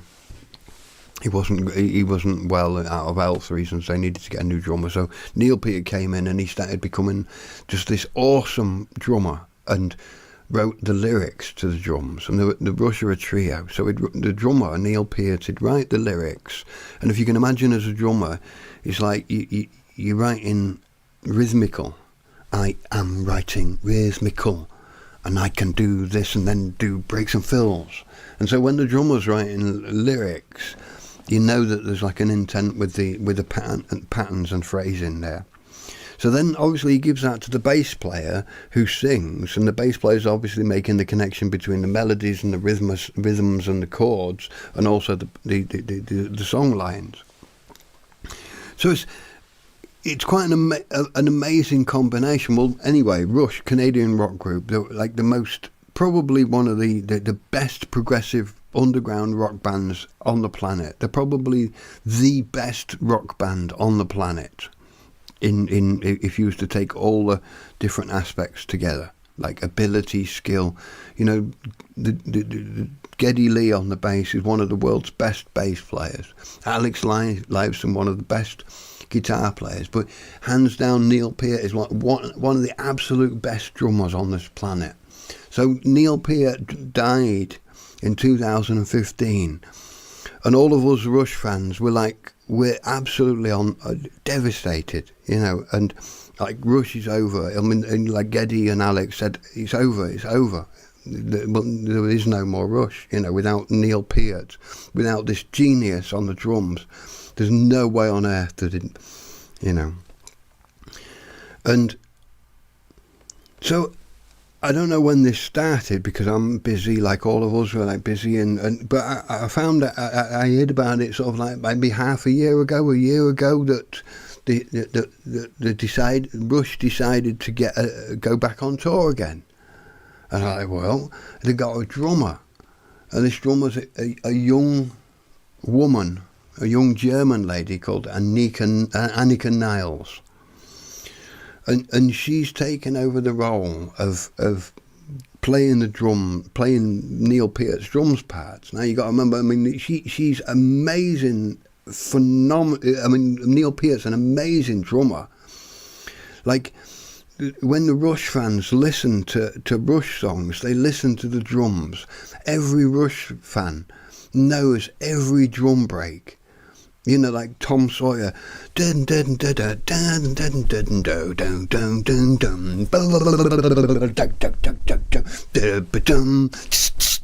You know, every single little nuance that's on the drums, every single Rush player, every single Rush fan knows them drums. Most of them don't even play the drums, but they absolutely love Neil Peart's drumming alongside with the rest of the, you know, and when the drums are going, the bass is going, you know, they can't deviate.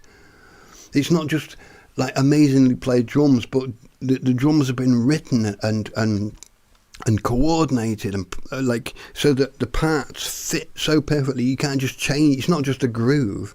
It's like a pattern that's especially made for that piece of music. And for Annika Niles to just come in and learn that entire body, obviously not every single album, but there is a really quite a long sort of set list. I think they've got 30-40 songs in the set list.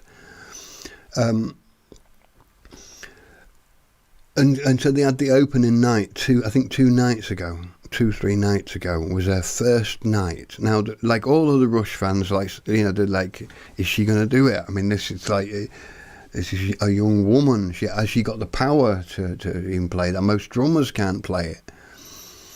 And like, there's a lot of controversy in the Rush world. Is it going to work? You know, she's like, you know, is it just a joke? These like the Alex and Geddy are like what, 70, 80, and I mean, which isn't old, you know, still young, but I mean, she's like, you know, very, very young, and so the opening nights were a couple of nights ago, and you know, it's just amazing. There's just millions and millions of men in my age just so unbelievably happy for Annika. I think they call her Annika, but she's German, Annika. And they're really happy for her because she's pulled it off. She's managed to do the entire gig. And I think she's quite a lot of nights. She's on night 3 tonight, probably. But, you know, every night playing this entire set. And she did it, you know, and like, obviously not every single drum note was in place. But you know, most like the Rush fans are like, we can't believe it. She's managed to, like, you know, play all of these little fills, all of this stuff that we really care about, and that was lovely to see. Really, it was lovely to see old Alex and Geddy get back up on stage again, and the whole band be given a new lease of life by I mean, Rush was never a woman's band. Do you know what I mean? Like, if you was into Rush, you usually didn't have a girlfriend. It wasn't a sexy band and stuff, and to have her in the band is just absolutely fantastic. It's given an absolute lease of life. I hope it really encourages a lot of young women to listen to decent music finally. You know, like progressive rock, Rush. You know, now like a radio stuff's okay, but it's pedestrian, a lot of it. You know, from it is really. Yeah.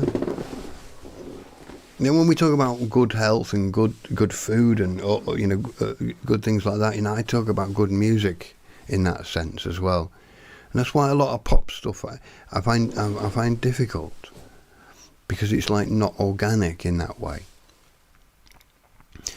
So yeah, I think that's brilliant, absolutely brilliant news, and it's not just a small story. I mean, this really that what happened a couple of days ago, Annika Niles playing the drums, filling the shoes of one of the world's absolute best drummers in the world's best rock band.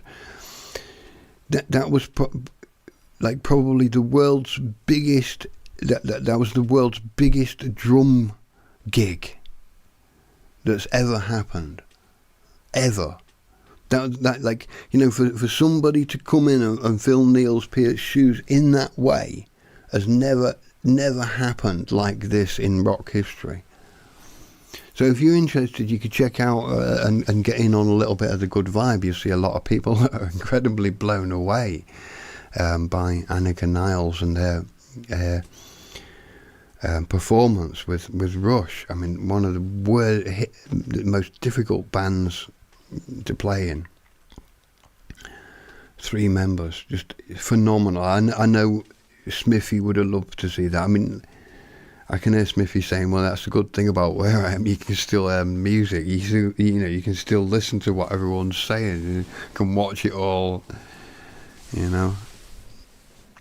take part in it all, like, from a distance. I often thought it'd be quite amazing as, if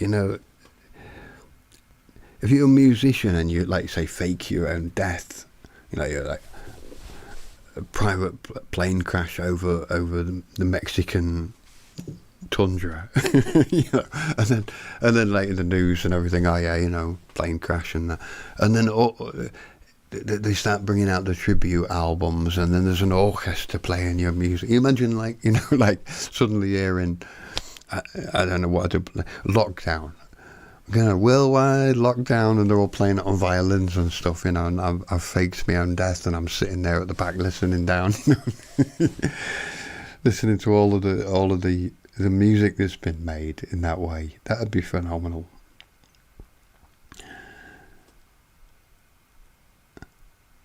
Interesting timing, with this Rush getting out back on stage.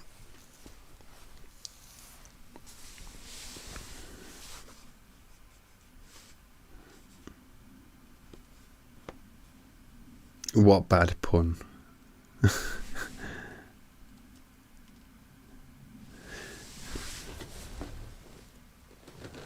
The Aussie gig in his throne. I went to see Aussie in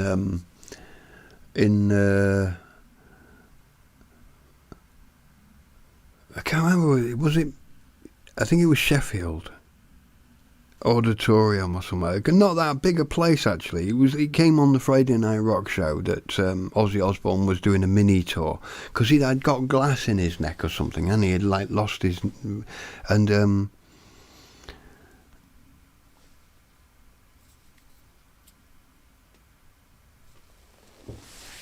and then he says, oh, I'm coming back on tour, and he got Zakk Wylde, I think it was, as his new guitar player, and he came out on tour, and it was amazing. And I remember watching this cover band, and I did ask ChatGPT what cover band played in 86, 7, I guess, 8, and it told me Rat played as well, so I must have seen Rat at the same time with a double T. But Ozzy was a phenomenal, just standing on stage, and there was no smoke machine or fog or no special effects. It was just like a small, because I'd seen Ozzy on videotapes of big stage concerts and stuff. I knew he was like already but this was like back to the roots. And I think the only special effect he had was 3 buckets of water. Like just occasionally throughout the set, when I think maybe he worked out that people were getting a bit hot, he'd just take a bucket of water and just chuck it over the audience. That's quite amazing, that, really, isn't it? I wonder what level you'd have to be able to just chuck a bucket of water over the audience and they go, yes! Obviously these days it's like, me mobile phone, Ozzy. Me mobile phone, mate. You put my life in jeopardy. My life's in there. I've just took a selfie with you and now you've saturated my phone. Definitely charisma magic. A lot of the people who get touched by by something get that magic, don't they? So it's quarter past the hour. You can wrap things up with a bit of discipline. Like I say, one of the things I'd like to do is play some of my music so I can get your opinion. I'd like to find a drummer. I'd like to get it together. I'd like to get the show on the road, get everyone involved. This is what I'm intending to do. But over the next week, like I say, I might not be doing the mystery show in the same way. And I hope you're okay with that. I'm probably not going to be ranting for a while. I'm probably not going to be playing, maybe I might not even play any covers. I might keep that to next Friday. What is next Friday? Oh, it's the the meet up. Yeah. So,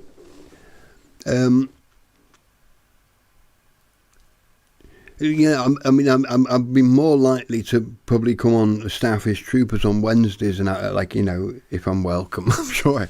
But to talk about politics and those types of things that are really important to me, I just kind of made this decision to like say, okay, I'm going to concentrate a little bit on music for a while, because I think that's what if Smithy had come here, that's what I'd have done straight away. I'd have said, hey, Smithy, let's sit down and work out what songs we're going to play, and then we'll go back. We'll go and do some gigs. We'll play around England.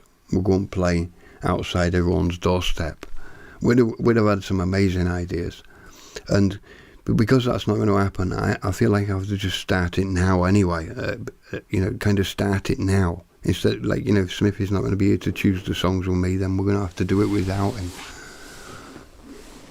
And either find a drummer or I'll just come on my own to England with a guitar and do the gigs like that, But I think we could get a bit of a team out of this. I imagine one day Rob's going to have an amazing show, and I can come on his show and he'll have 1 million, millions of people watching. He'll have an amazing show by then.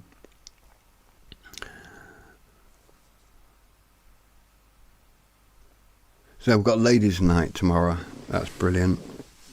Valerie also streams on a Friday, an hour earlier. So you can watch out Valerie. I think she starts at what is it, 7 o'clock in English time. 8 o'clock here, and then 9 o'clock the Ladies' Night. And I would like maybe as well at some point if we can get some I think one mentioned it recently about having an advert, like the adverts of the week or whatever.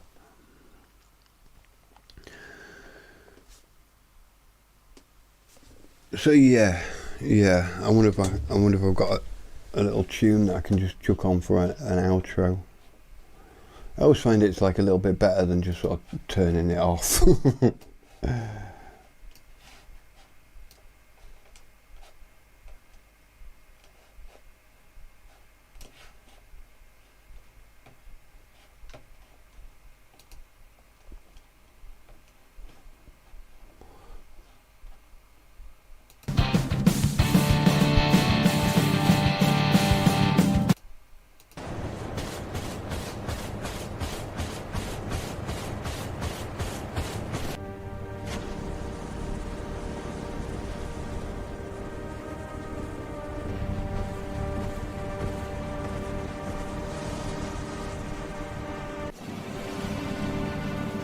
It's all make-believe.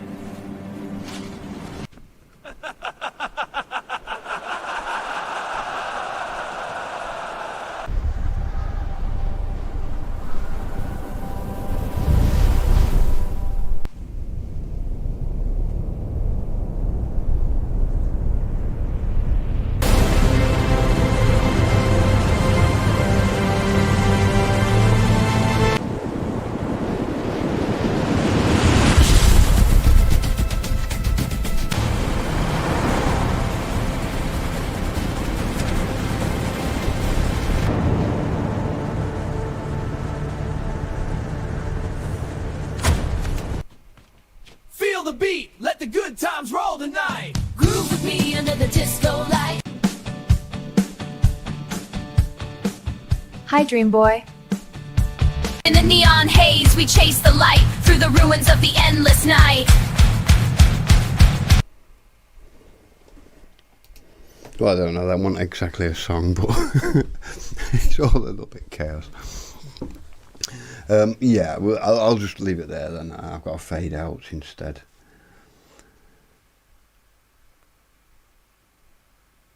Yeah.